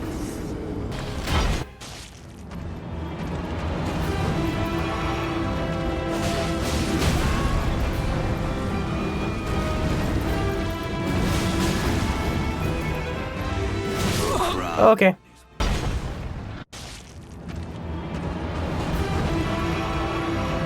Okay.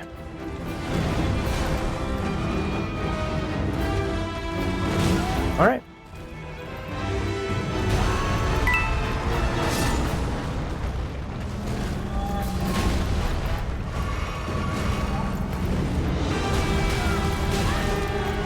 That was cool.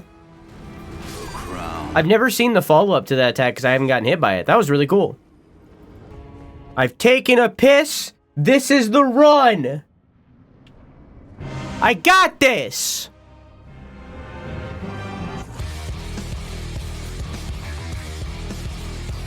I forgot to drink my potion.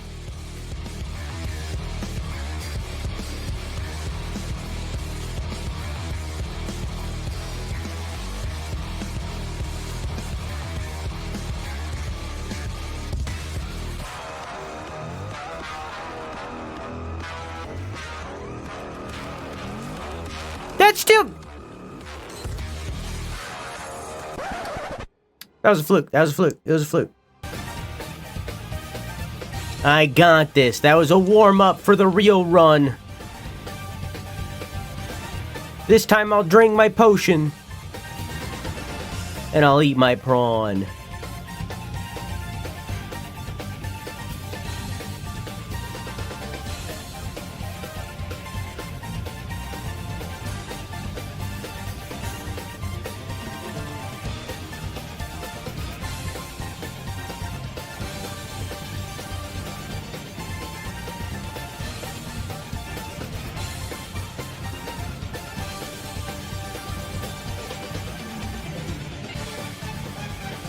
Dang. Maybe it wasn't a fluke.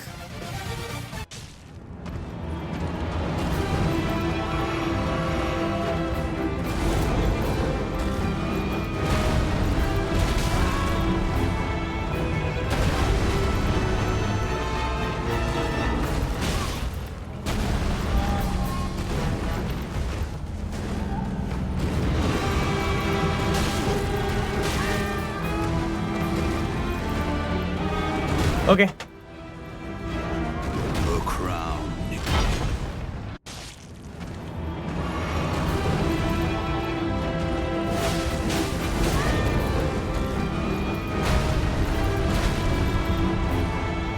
Early. Didn't kill though. That almost did.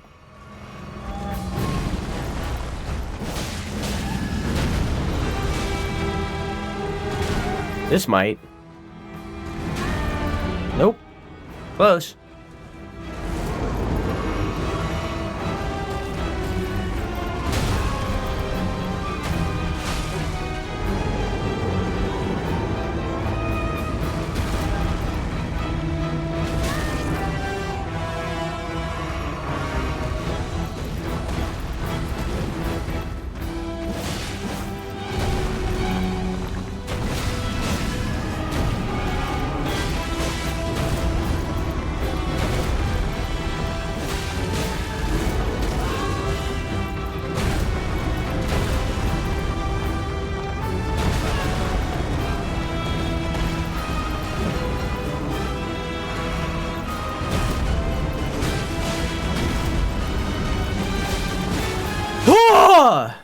Tarnished. Thy strength befits a crown.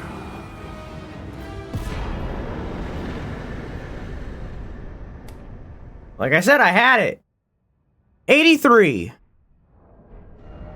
Nobody thought 83. That's what I'm fucking saying. You gotta have faith. When I say I got it, I mean I got it. You gotta have faith. I'll get it. You just gotta have faith. If you don't believe in me, you fucking lose. You gotta believe in me. You gotta have faith. I got it. Anyways, we got this. When Godfrey, first Elden Lord, was robbed of his grace, becoming tarnished, he took with him his kinfolk and left the lands between. After the long march of the Tarnished came to an end, Godfrey divested himself of kingship, becoming a simple warrior once more. The Long March is the war that he did throughout the lands between, that's where his axe became broken during that long march. He then went to the Badlands and became Horaloo over there, where he then just didn't even use his axe, I don't think. Let's hope after I didn't win the 50k Clinkies, gotta have faith.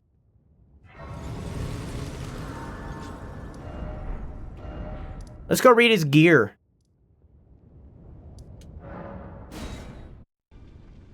Weapon of Godfrey, Elden Lord. It was broken in a battle fought as leader of the Tarnished during the Long March. This weapon is symbolic of Godfrey's vow to conduct himself as a lord, later becoming an emblem of the golden lineage. In the days of the past, a crown was warranted with strength. And in turn, that's what he said during the fight. The crown is warranted by strength or whatever. Let loose a mighty war cry, raising attack power while sending out a shockwave that cannot be guarded against by stomping the ground. While active, strong attack becomes a lunging attack. Horaloo Earthshaker. Slam both hands onto the ground to violently shake the earth and unleash a shockwave, followed up with an additional attack to slam the ground again. Cool. And then we also got...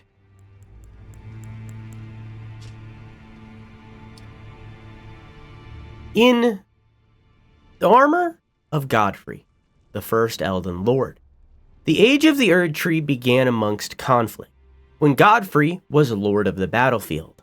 He led the war against the giants, faced the Stormlord alone, and then there came a moment when his last worthy enemy fell.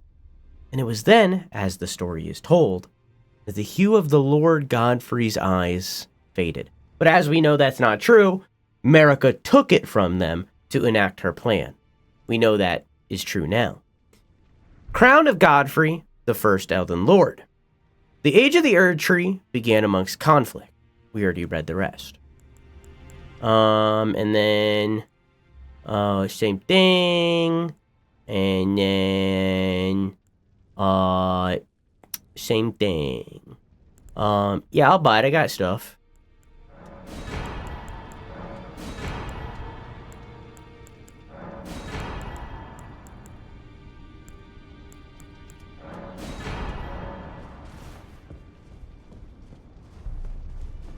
Trying to sleep and failing? Sleeps through the week anyways. It looks like...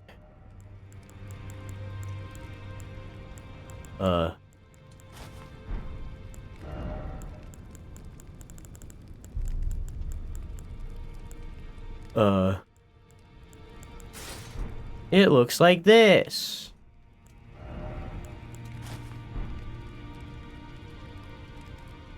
It looks like this.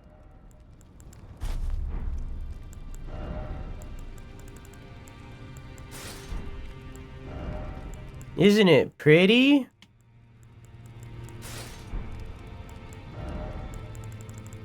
Mm-hmm.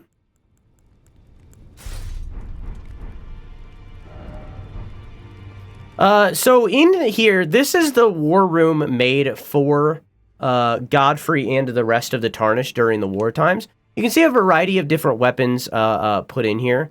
But this is from Godfrey's time. Obviously remade into a realm of inside the Erd Tree and shit.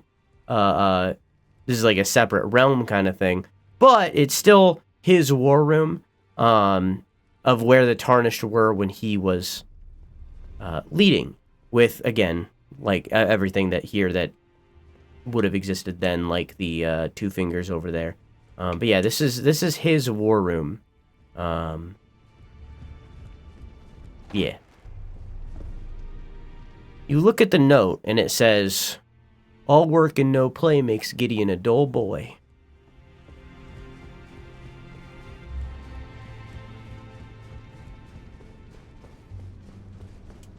Hey, man. I see. You're... No.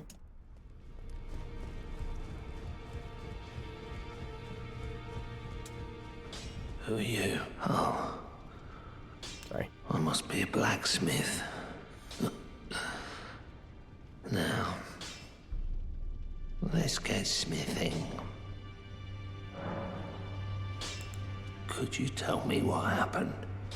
Why is the round table burning? In ruins. Why does that girl weep for me? Oh. Have I forgotten something of dire importance?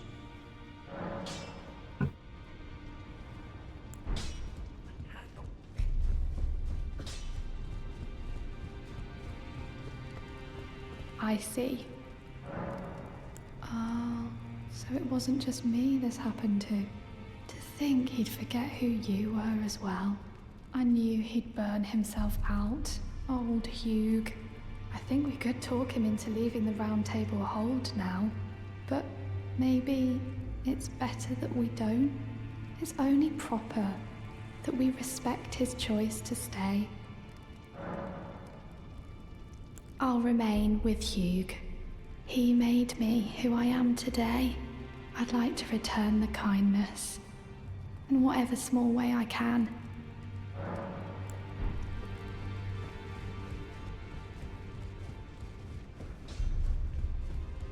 Who are you? Oh, now. And that's that. And with that, every single storyline has been completed. Who's this? I'm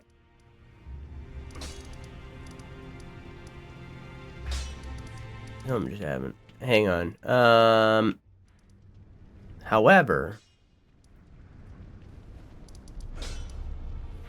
I am forgetting something.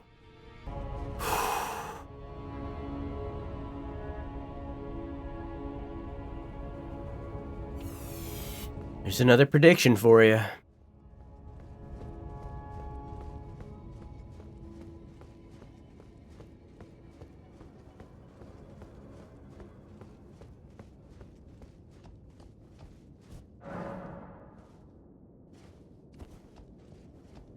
Oh, I forgot to say. Nefeli Lu was Horolu's son, also known as daughter, sorry. Nefeli Lu was Horolu's daughter, also Godfrey's daughter. We don't know if that happened before or after he was with Marika. Probably after. This might have been a whatchamacallit baby, a bastard child kind of thing. It also may have happened after he after America. After America sent him away, it might have happened then. She might have been born in the Badlands. I honestly think that might have been what happened. Is she was born in the Badlands, but yeah. But Nefeli Lu is the direct descendant of Godfrey, and in turn, Godwyn's sister and Godwyn Moog and Morgoth's sister, half sister at least. All right.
Melania.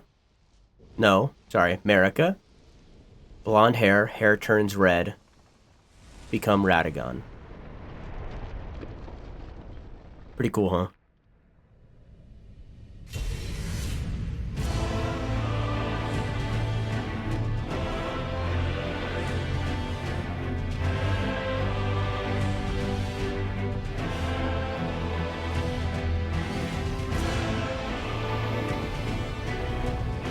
The Elden Ring is within.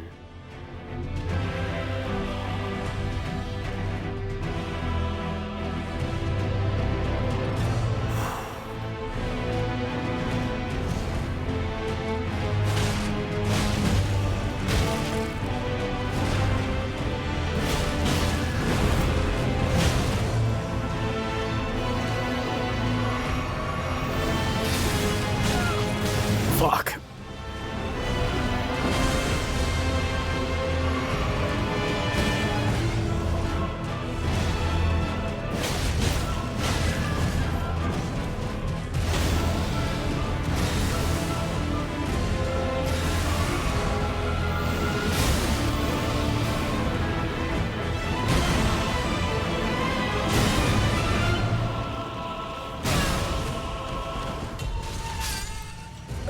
Wow, what good death timing. God damn, such a good fucking song for the final boss. The fact that they take the menu theme. The fact that the menu theme is the final boss song. So fucking sick. Man, I just love that you get to see Marika become Radagon in real time. Just in case you didn't see that little secret statue. You get to see it in real time.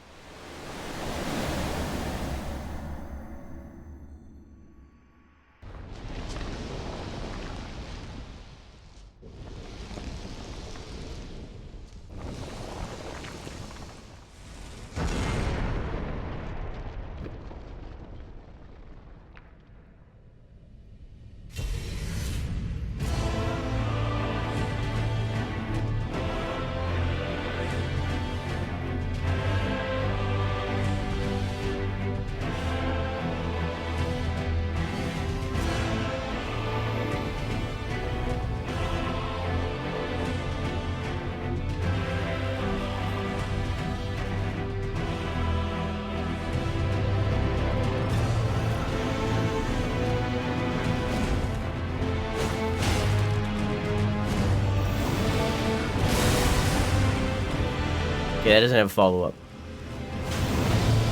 But this does.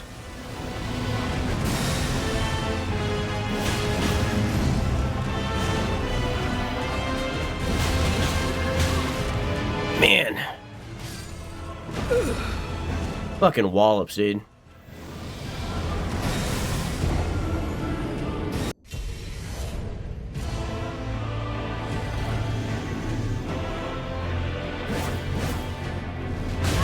Nice.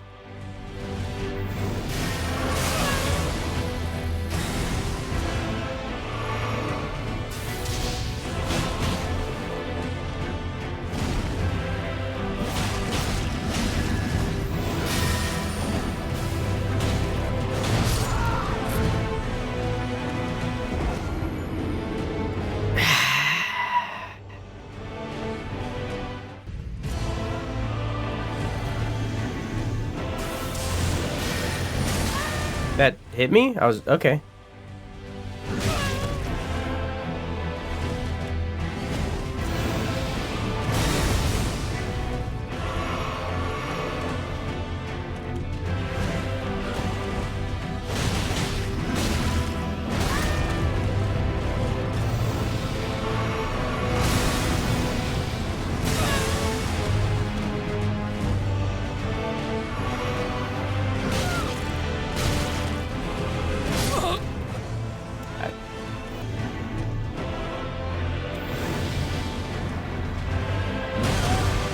Okay, that has a lot of range.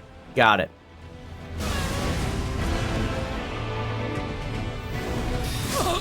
Okay.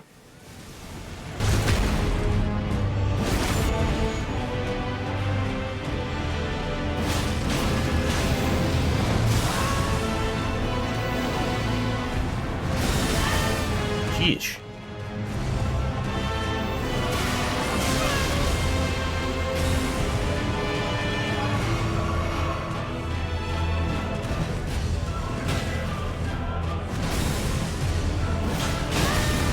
Oh, I see. There's like a soft phase too.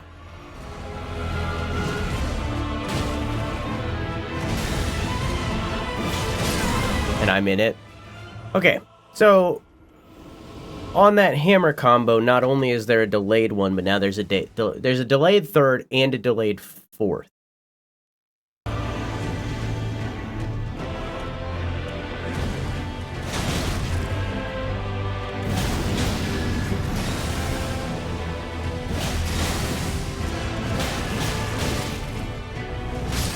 Okay, that was just bad. Like, Radagon was a legendary warrior and everything, and, like, that shouldn't be dismissed. But, like, it's very clear that he isn't at his full strength. Possibly because of Marika within him, but also Marika wasn't necessarily weak either. Marika was very strong in her heyday, too. But again, she's also not at her strongest because of the shattering of that they've endured. But also, like, I just think Godfrey might have been stronger back in the day, you know, like, the only war that Radagon is credited for winning is the Liurnian Wars, and even then they didn't win, it was a stalemate, you know? Yeah, that was my bad.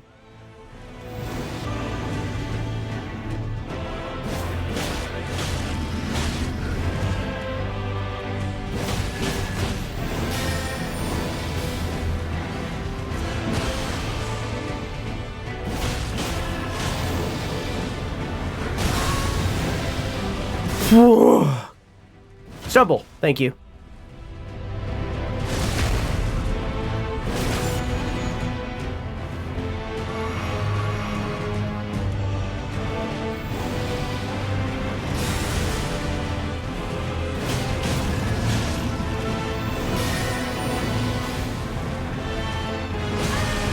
Dang, that has range.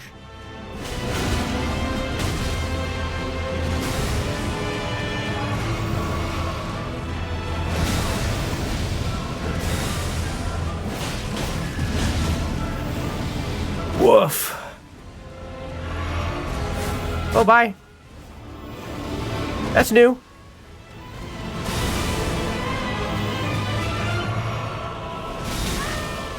Okay.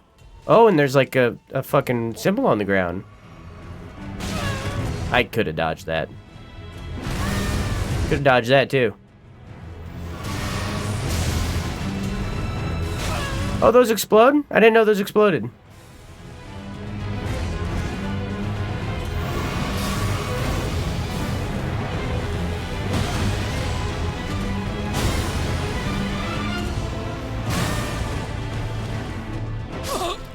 Pretty pretty good run, all things considered, though.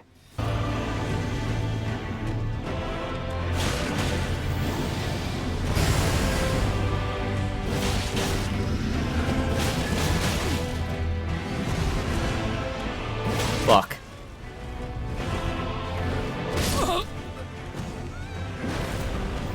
Well, you're back. Oh.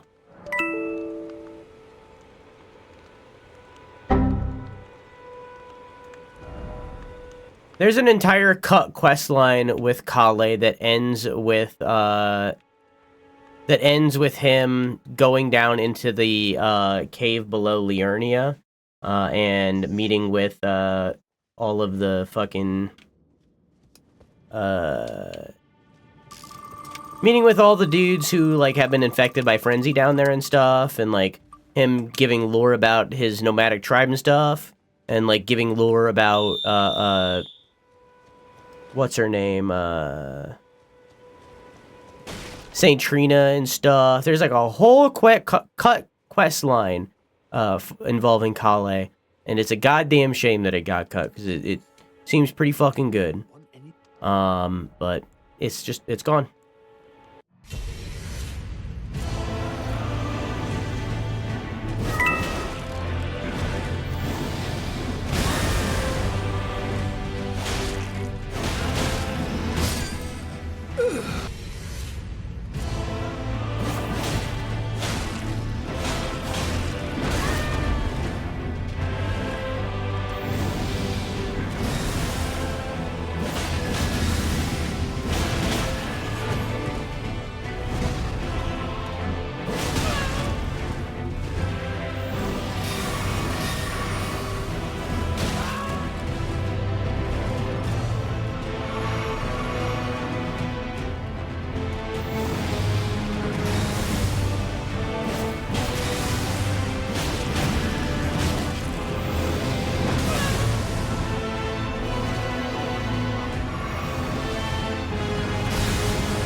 Dang.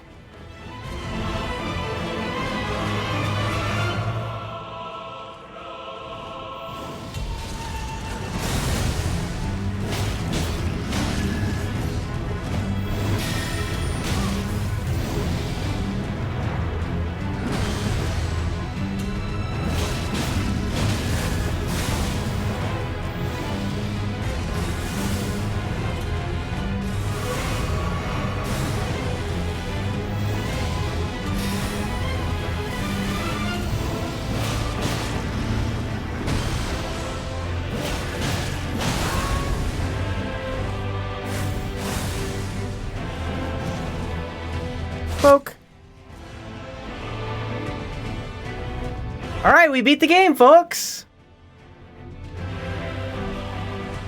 Just kidding.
Notice the background.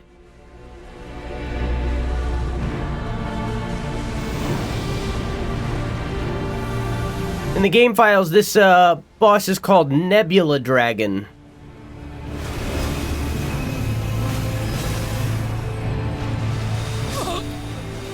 And it has that move. Was I low health? Should I have healed? I was too distracted looking at the pretty dragon. And that is the Elden Beast, the incarnation of the Elden Ring. I said notice the background. The background is multiple Erd trees. What does that mean necessarily? Perhaps it is the roots of the Erd tree. Incorrect. We've already seen the roots of the Erd tree. Perhaps it is every single realm under the Greater Will's domain made manifest in the distance. Perhaps there are so many possibilities of what it could be, but we do not know what those multiple Erd trees in the distance means. But goddamn, it's pretty. In reality, like, when you really boil it down, what those trees in the distance means, and what even the Elden Beast itself means other than the manifestation of the Elden Ring, all of these possibilities of what they could mean, at the end of the day, it really all stands for one thing. We are witnessing something beyond human comprehension.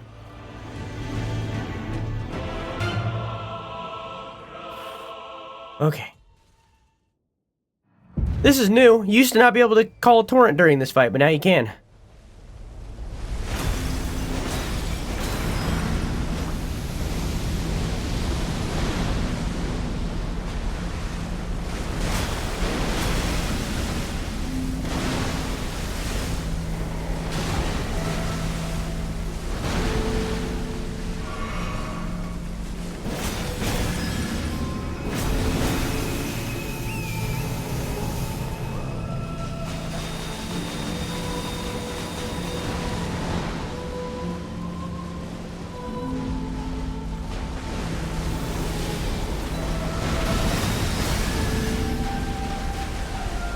Oh, interesting.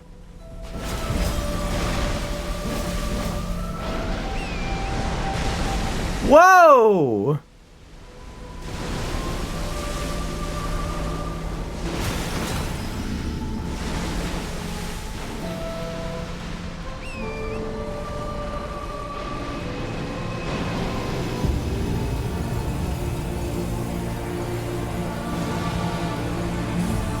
I don't remember how this works.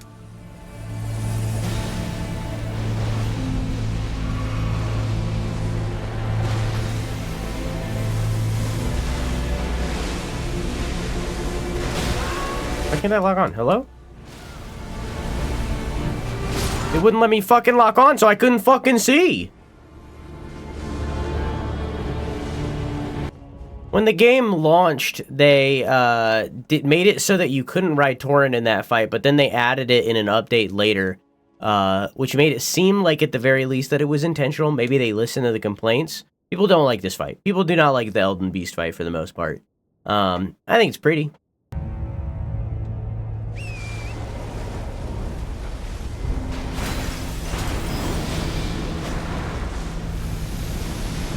Oh, I'm stuck on it? Okay, well.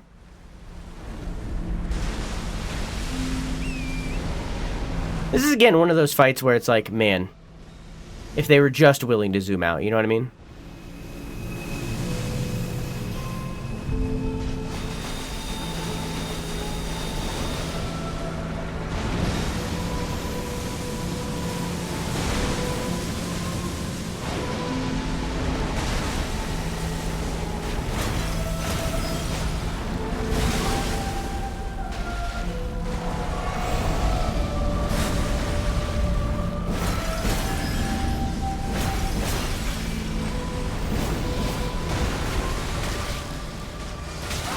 Okay. Well, now we know that explodes.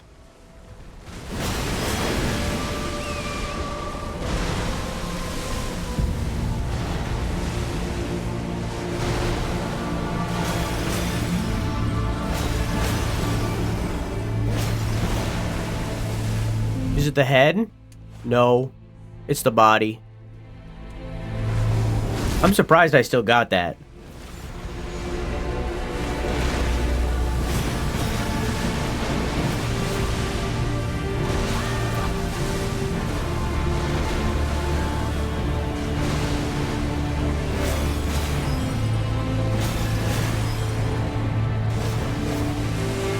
Bye.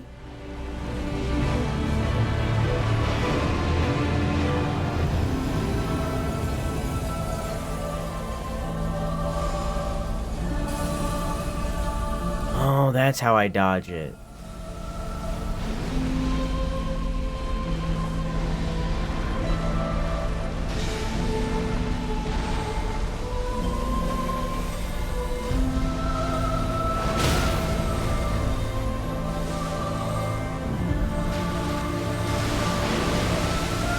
What even is this?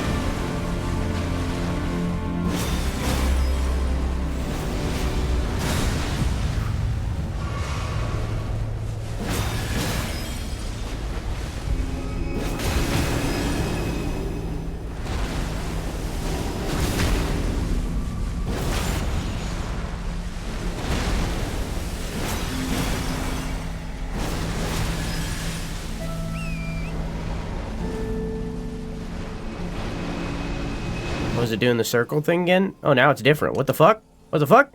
Oh.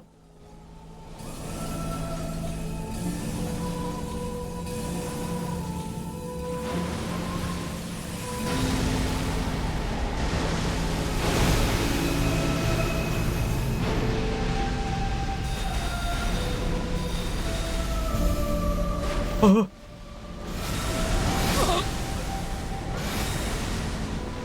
Got pretty close, though.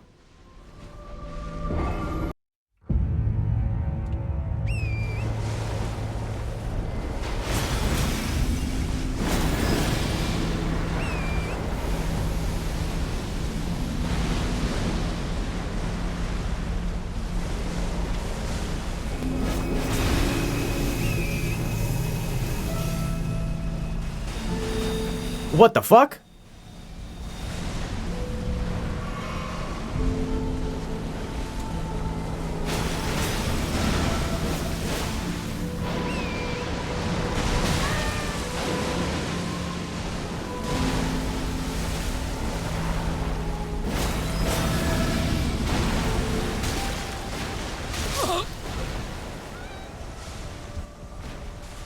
Okay.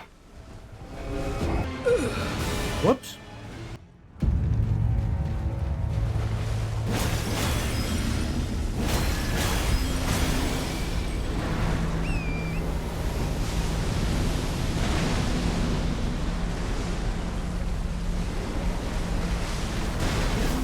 Oh, okay, bye.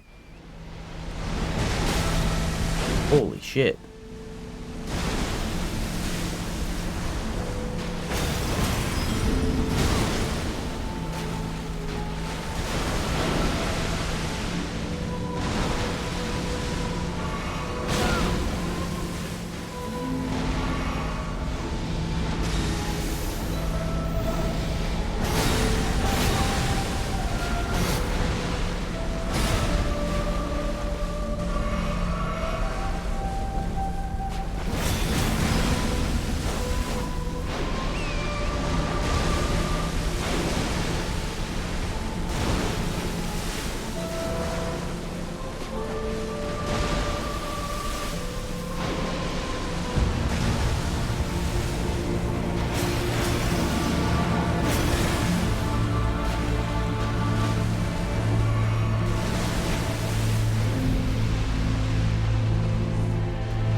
I don't know what that is. I avoided it somehow.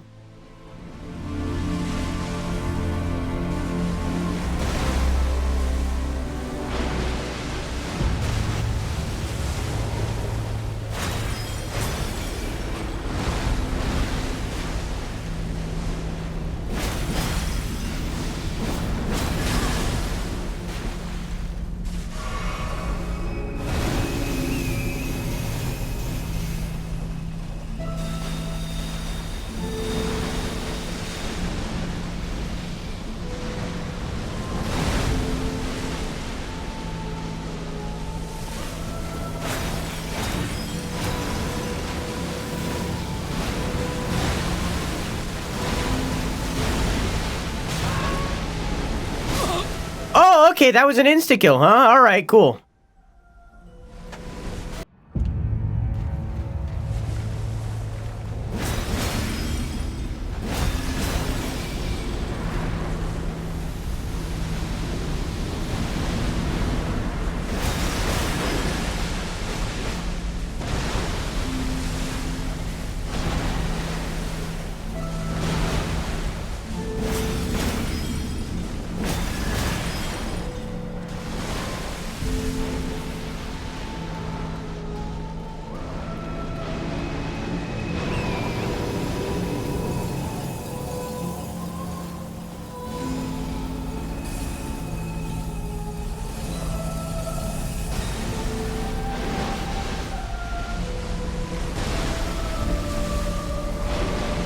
What's happening?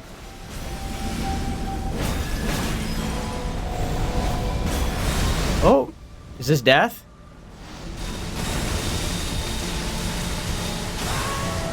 Pretty fucking close to it.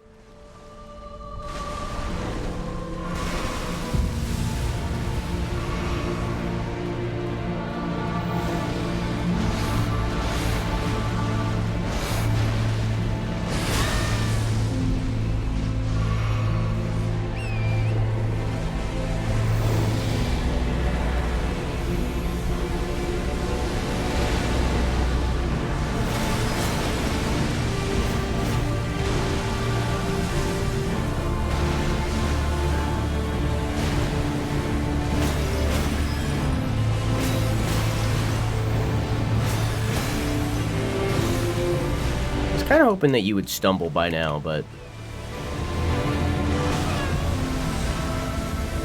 Okay. Okay. I guess? I think that move is their worst move.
Why are you stumbling? Thank you.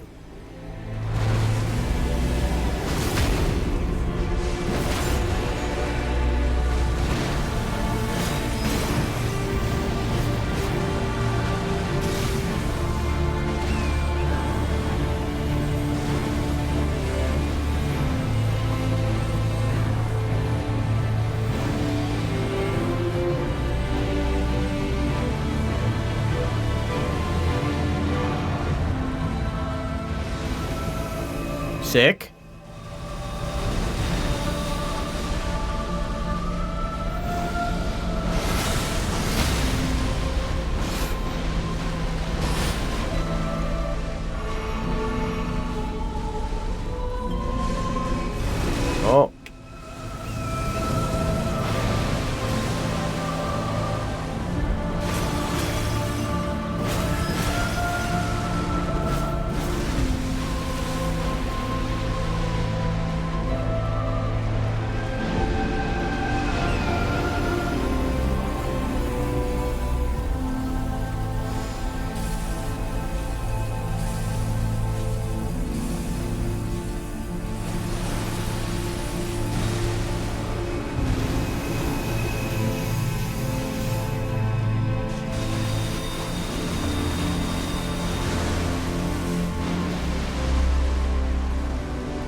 One single beam. Is that it? There it is. Oh! 53 tries.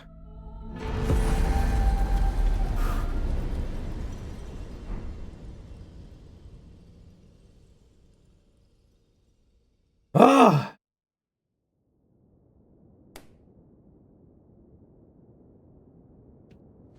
Oh, hang on. Let me go pick up my runes real quick. Hang on. Wait. Okay. God damn.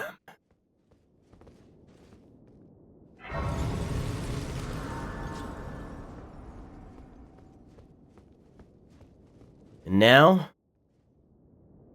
for what you've all been waiting for.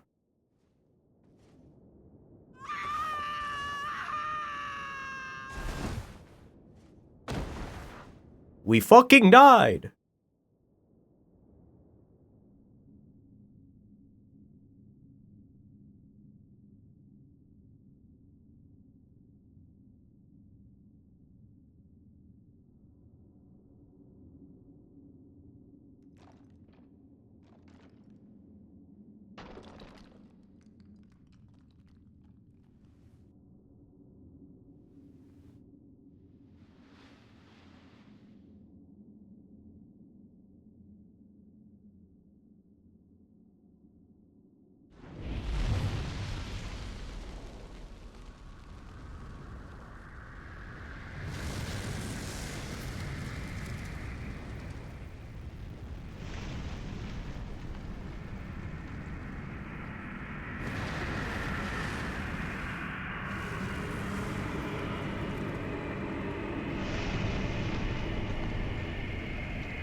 Lord of Frenzied Flame.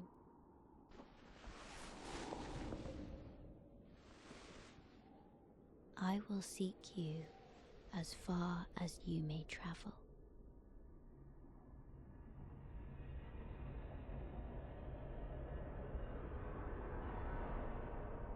To deliver you what is yours. Destined death. So that's why people think that she's the Glomide Queen, who Marika then defeated and killed, even though that she's her daughter, in order for to stop her ascension towards an Empyrean and stop her from killing gods, with the Godskin Apostles. We might be able to read them in a minute, I don't know. The sword that was born of Radagon and Marika is a sword born of a god, and that's why we believe that the dagger is born of a god. The finger-slaying blade is born of a god, and that's what backs up the tree. The Elden Beasts themselves, while being a servant of the Elden Ring that fell to the planet long ago, is mostly unknown. Mostly.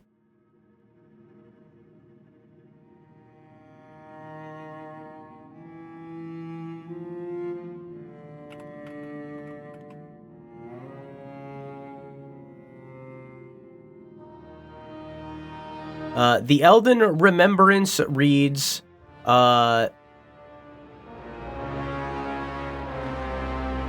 it was the vassal beast of the greater will and the living incarnation of the concept of order. So, as we said, it's the embodiment of the Elden Ring itself. To using it, we can make one of two things. We can either make Marika's hammer, which reads, stone hammer made in the lands of Newman, outside the lands between. The tool with which Queen Marika shattered the Elden Ring, and Radagon attempted to repair it. The hammer partially broke upon shattering the ring, becoming splintered with rune fragments. And then we could have also instead gotten the Sacred Relic Sword, which is the sword that the Elden Beast used. And it says, sword wrought from the remains of a god who should have lived a life eternal. Thoughts on what the weapon portends are many and varied. Some consider it the mark of a great sin or a sign of a great devastation. Some think of it as the end of an age, while others, the beginning. We'll also look at the other endings after the credits. We'll see what the other endings were. We'll watch a little thing of them. Yeah, that was Elden Ring. I will now allow you to enjoy the credits in peace.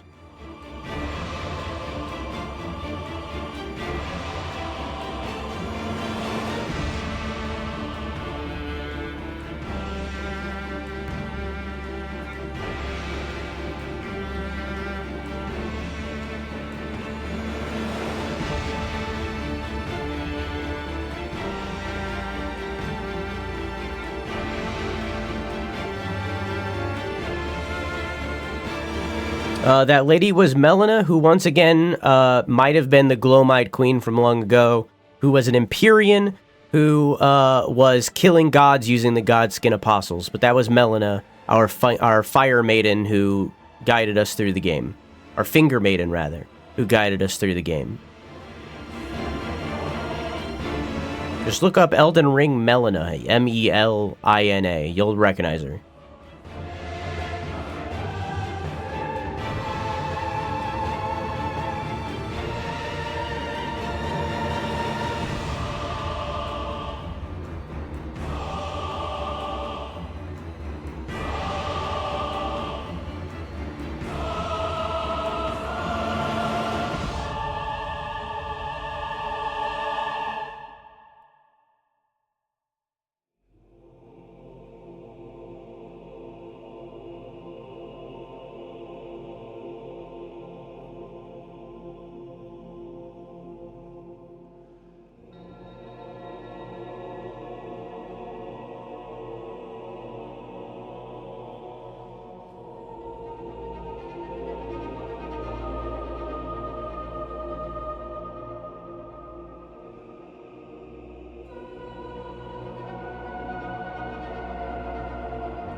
Begin Journey 4. If you do not start over now, you can choose to begin Journey 4 later at the Table of Lost Grace in the Round Table Hold.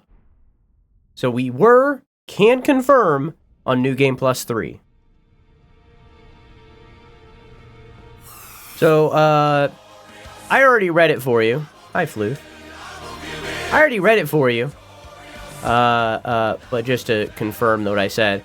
Here's the Remembrance. I already read it, but you can see that I was reading it. Here's Marika's Hammer, and here's the Sacred Relic Sword. I'm going to make the Sacred Relic Sword because it's cool. And it, when held... I feel like they should have retroactively made it a light gray sword. Looks like this. I can't two-hand it because I'm in the place, but it looks like this here. Looks like that. It's pretty cool. But you can kind of see how that, like, the intertwining nature of it is something that it shares with the dagger, which is why people think that the dagger is also born of a god, but we don't have confirmation. We don't have confirmation. There's also a whole bunch of other endings, one of which I already got, being the Ranni ending, which, honestly, out of all of the endings, I think either the Ranni ending or the ending we just got are the canon ending, because of how much more fleshed out they are, over all the other endings, but I'll show you. Okay, here's the, oh. Hang on. Never mind. Okay, here you go. Here's the Ranni ending. I was no camming. Also featuring a chat. Oh, hang on. Let me mute the game real quick.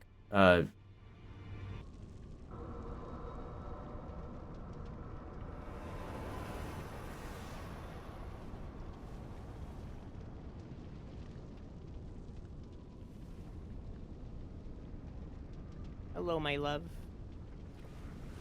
That wasn't me. The battle is over, I see.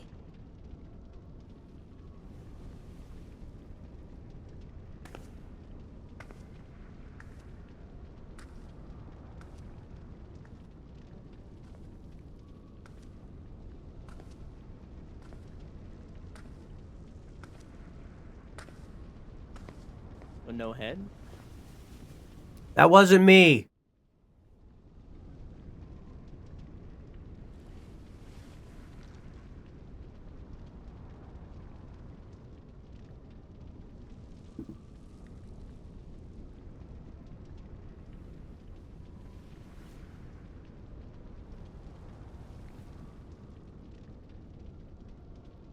I do solemnly swear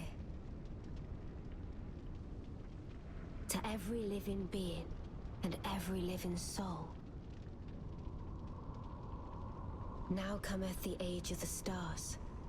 It's very quiet, but it's at max. Voyage under the wisdom of the moon. Here beginneth the chill night that encompasses all, reaching the great beyond. So that's kind of the dark moon, and it's kind of becoming a portal-looking thing, right? Doubt and loneliness, as the path stretcheth into darkness. It kind of resembles... Oh, emo. It kind of resembles the... Couldn't agree more. It kind of resembles the gateway at the end of the DLC, in my opinion. But for a different divinity, perhaps.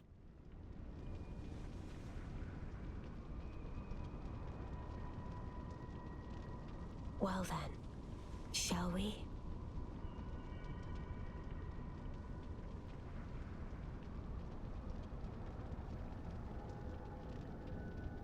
My fair consort eternal.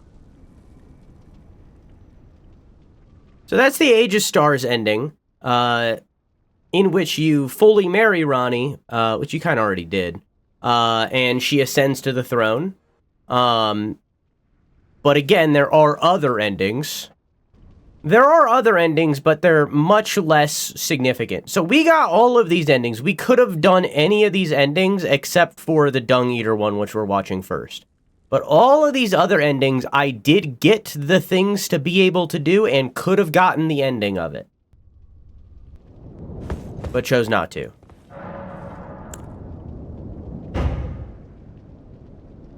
So this is Dung Eater's ending.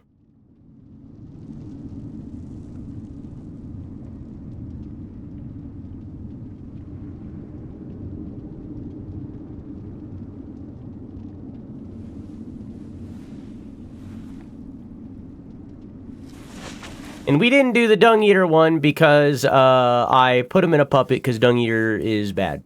He killed our best friend.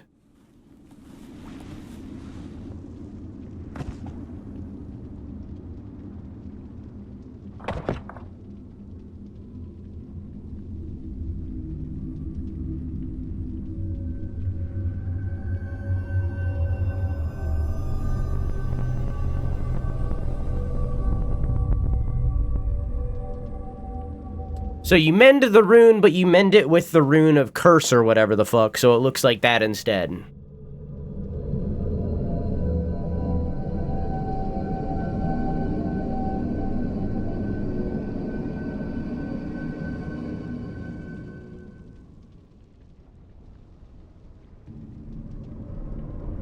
The fallen leaves tell a story.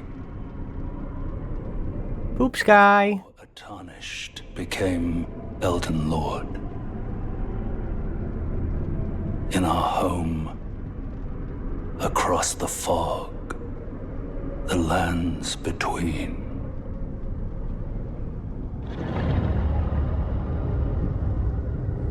Our seed will look back upon us and recall.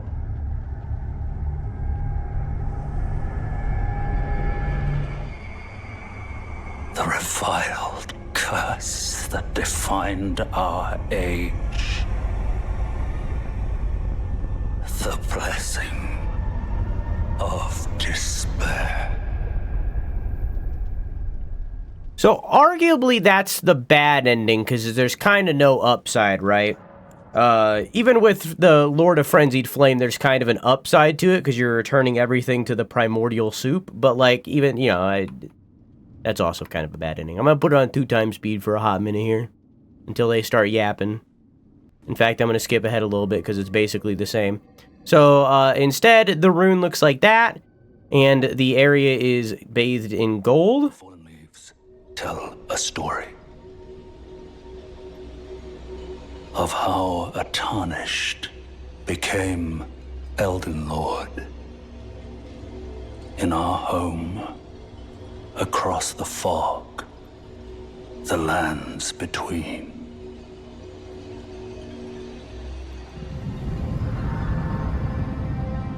Our seed will look back upon us and recall the age of order.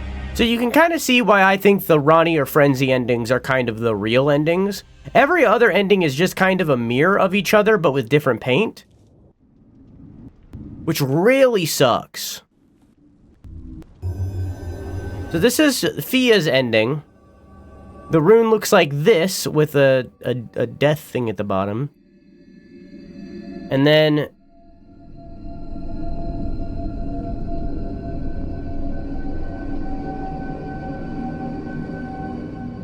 story. And then the sky is gray. How a Tarnished became Elden Lord.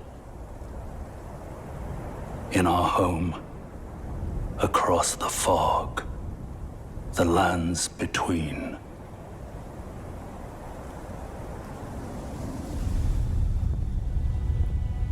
Our seed will look back upon us and recall Nice. the age of the Duskborn.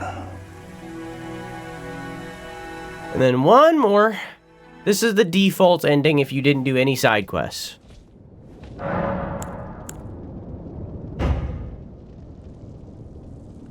We'll skip ahead a little bit, because again, it's the same shit. Put the head on, It shows the Elden Ring, but this time, instead, it is just the Elden Ring. The Tree of Lights, with the normal gold that it was before. The fallen leaves tell a story of how a Tarnished became Elden Lord. In our home, across the fog, the lands between.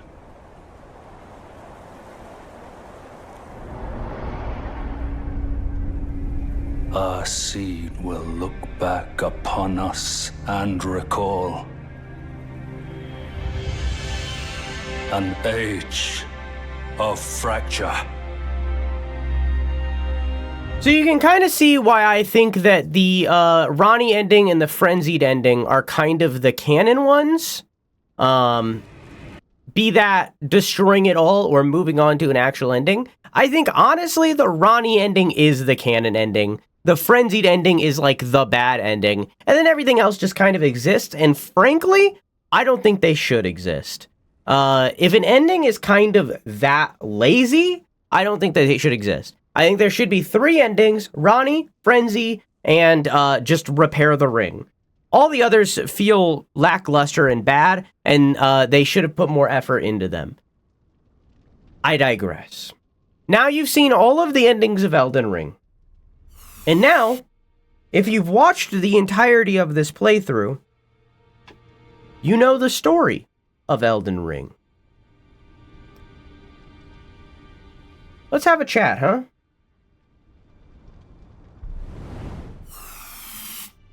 Now,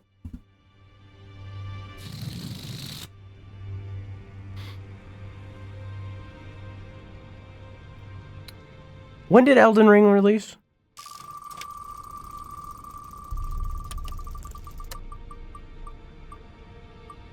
Was it 2021? God damn it, fucking.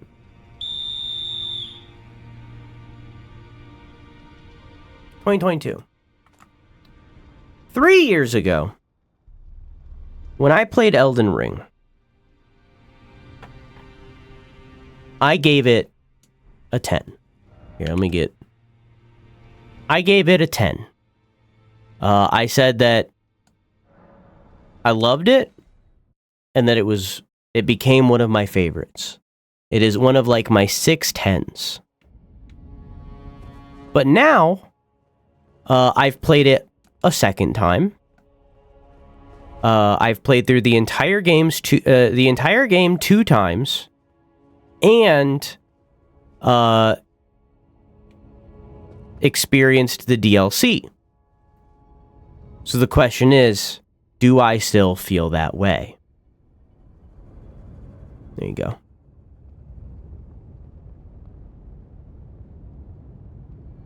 Here, let me turn off this so that I can focus.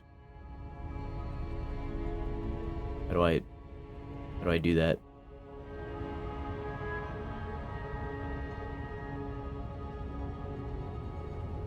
Elden Ring, in the words of is it Thomas Anderson? Chat, what's that one reviewer? Joseph Anderson. In the words of Joseph Anderson, Elden Ring, the video game, mimics the Elden Ring itself. Elden Ring is a shattered masterpiece. Let me continue to divulge. Sorry. I think Elden Ring is a fantastic video game. It is a culmination of everything From Software has done up until this point. It is every single bit of it all working together to make an absolutely amazing video game. From the gameplay standpoint, to the story standpoint, to the music standpoint. This game is fucking fantastic. This is an amazing video game that is great all the way through. However, it feels incomplete. And that's crazy, because it's a 200-hour-long video game, not including the DLC, and yet it feels incomplete. There's so much cut content in this game of different side quests that got taken out or different dialogue that got taken out, including in the DLC of Rolana and Romina having full dialogue written and voiced by their characters that most people will never hear. They're just not there. So, Elden Ring feels incomplete. It feels like this game was too big for From Software to pull off, and because of that, a lot of things got thrown to the wayside. Be that details about Miquella that we never learned because there's a lot of cut content in relation to Miquella that was not used. Be that full lines of dialogue, like I said, but also by Godfrey and other characters. There is so much in this game. And yet, the story stands. And we are 3 years out from this game releasing. And while the story is fantastic, and the story that is here is fucking amazing, there are so many unanswered questions that weirdly can be answered through cut content. Or even beyond that, could be expanded upon and brought further. But because this game is doing so many different things, so many different storylines, so many different characters that they have to divulge, nothing really gets fully fleshed out. This video game is like one of my older videos. This game is like my videos from like a few years ago. The content in there is, I feel, good, but it's not focused. And because of that lack of focus, it never really gets to fully see its potential. And that really fucking hurts. Because I love Elden Ring. I loved the first playthrough. I loved this playthrough. But there's so much that could have been done that because of the scale of the thing wasn't done. And I think that's really where a lot of my issues with Elden Ring come from, is the scale of it. Because when we talk about the story of Elden Ring, again, there's a lot of things in there that weren't expanded on because of the scale of everything else that they just didn't have the time, money, or whatever the fuck to focus in on those things. And then when you go to the exploration side of it, I legitimately think this game is worse on a second playthrough. Specifically because while you're playing the game, you're getting this map, and the map is expanding over time, not just in the way of like you're finding a tower and you're getting the details of the map, but the map grows in size physically where you can scroll around when you previously couldn't. And that is a genius maneuver that kept the actual scale of the game a mystery the entire time. That is the innovation of this game that I hope gets brought forward. Everything else I hope gets left in the past. Because this scale of a game made it so that From Software was required to have repetition after repetition. Dungeons that I'm so glad I didn't have to do on this second playthrough because I would have lost my fucking mind.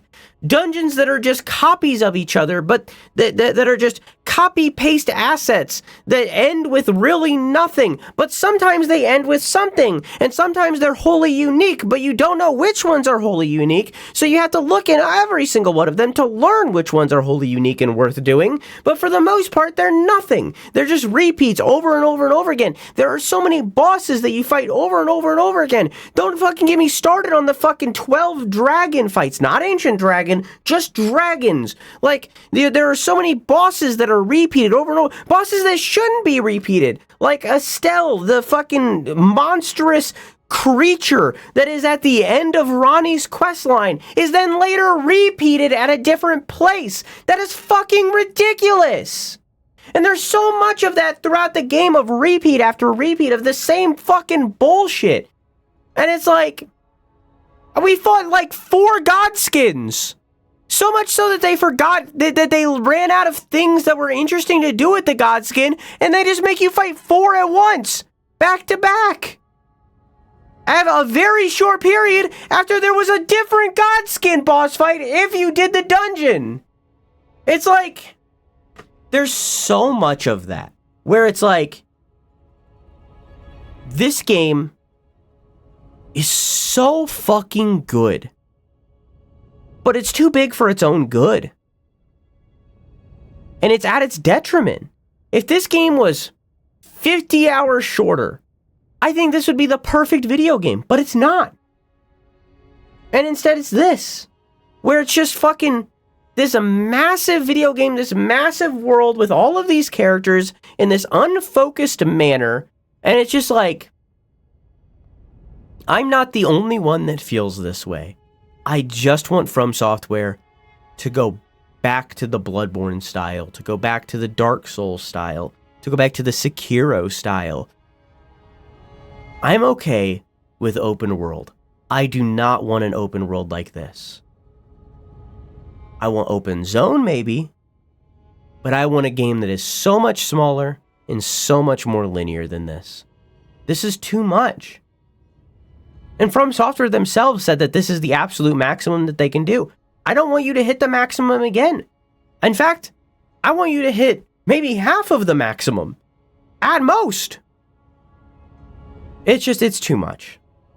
So, like, I'm not going to sit here and pretend like this game isn't a fucking masterpiece, because it is. Because even despite this complaint, everything that is here is amazing. Like, I wouldn't know all of this bullshit about the story of this game had I not cared about this game deeply. That would be fucking insane if I was like 1 out of 10. When, like, I learned all of this bullshit about this goddamn world and the story of this game and took the time to figure it all out. Like, of course I care about this game and the characters within it.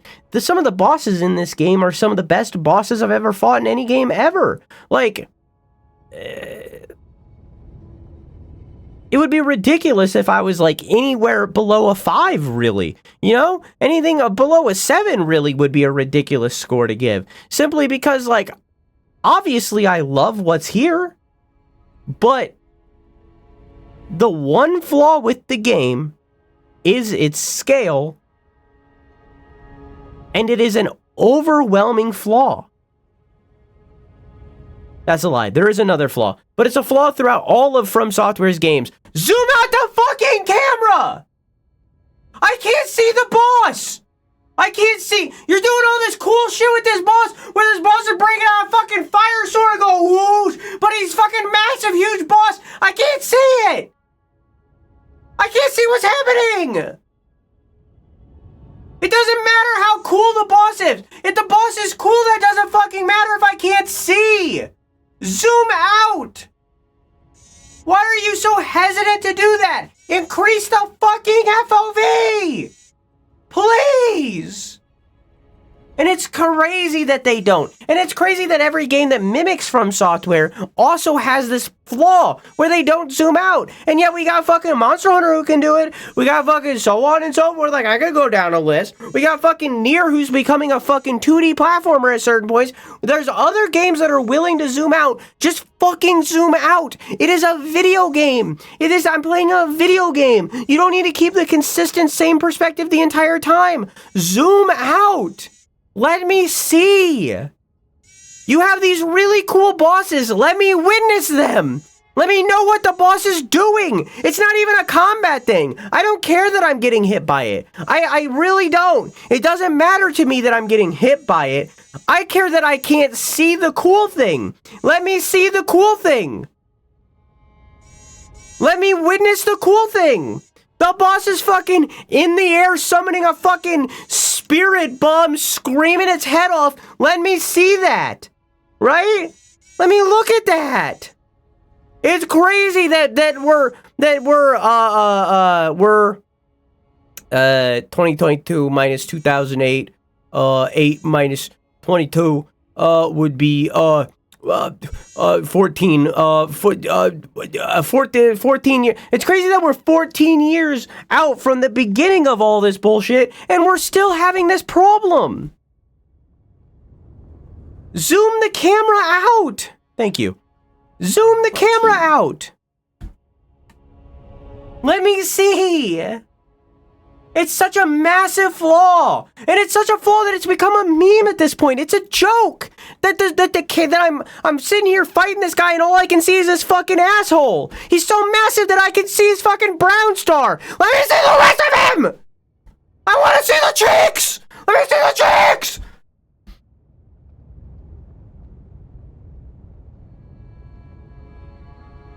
So anyways.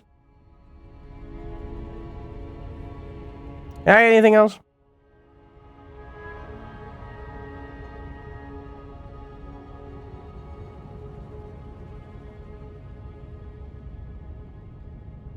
I think maybe I would feel differently had I finished the game months ago after I finished the DLC. It's possible.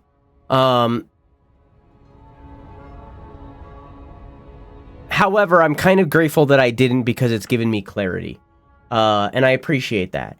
On top of that, circling back to the conversation about, like, unmet potential, right? The game has all this cut dialogue and stuff like that, as I mentioned. However, it also has the ending of the DLC of Mikola, where it's like all of a sudden you're looking at a fucking memory of him, a thing that hasn't happened at any other point in the game. If you had the option to do that, why not do that more often to add some more context to these bosses in the characterization of them, especially when you already have the lines written and recorded for that? You know? Like, that's pretty wild that only happens one time and never really again, and it's at the end of the DLC, which feels... I think the way that I could describe this game is... it edges you all the way up until the brink, and then you get blue balls. And that's really what the entirety of Elden Ring is. Elden Ring is just like one big edging session that doesn't end with a yummy cracker. You know what I mean? Yeah. Yeah. I don't know. I just think that, like, I love this game. I love what this game offers. I love the story of this game. I love the characters in this game. I love the combat and the fights in this game. But, and maybe it's just because it's second playthrough, and I really feel like this game is a one play and done kind of game. I think it has been dragged down to a 9. I love this game. It is amazing. I don't think it's one of my favorites anymore. And I will always love this game. But man, it's going to be quite a while before we do another lore through. I kind of want to go back and, for From Software games, for From Software games and the like, it's going to be a while, depending on new releases and stuff, of course. But I think for From Software specifically, the next game that we go back to is probably going to be Bloodborne. I mean, yeah, true. I mean, what do you mean the playthrough didn't take 8 months? Robo, it took 2 years. Anyways, I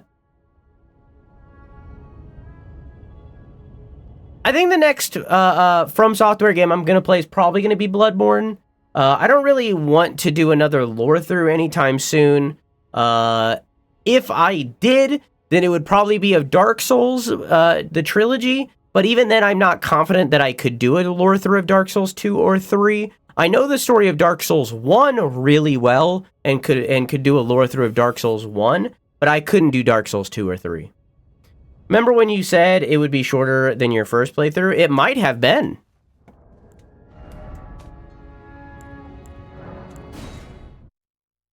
It might have been.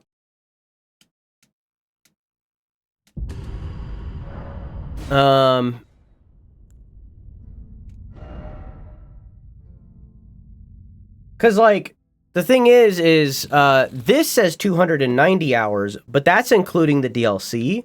Without the DLC, it was 148. So, like, it's been 3 streams since I started Elden Ring back up, right? And remember, I said it would be 3 streams, by the way. I said that. Anyways, so, like, plus a 12-hour, so, like, give or take, like, let's say a hearty 18 hours on top of that. Alexa, what's 148 plus 18? 148 plus 18 is 166. So it was like 166 hours. My first playthrough was exactly 200 hours, almost exact. So, like, it was shorter than my first playthrough. It's just we also did the DLC. The DLC was an entirely different game at that point. So, like, we did technically beat it before. You know? Imagine how funny it would be if you had to post that alien gif again next week. I would finish it tomorrow. I wouldn't cancel whatever else. Anyways, did better on bosses, yeah. Well, that didn't have anything to do with it. It was that we didn't do every single fucking cave that exists. We avoided nearly every dungeon because, again, like I just said in the review, almost all of them are nothing. And that is dumb, and I hate it. Anyways. I loved Elden Ring. And maybe I'll change my mind in 3 years. If they add another DLC, which I don't think they are, then I'll come back. Otherwise, I don't think I'm ever gonna play Elden Ring again. I will replay Dark Souls and the Dark Souls trilogy, including 2, even though I hate it. I'll replay Bloodborne and try to understand its story. I'll play Demon Souls for the first time. But I don't think I'm ever going to play Elden Ring again. So with that, for those of you watching the 260 hour long VODs, probably, I don't know, it's probably less than that because of editing. Anyways, for those of you that have watched the VODs, thank you. I hope you enjoyed this playthrough over the course of 2 years. If you're watching it all at once through the playlist, hey, congratulations for getting through all that. But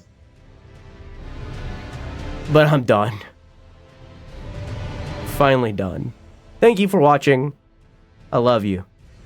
Mwah!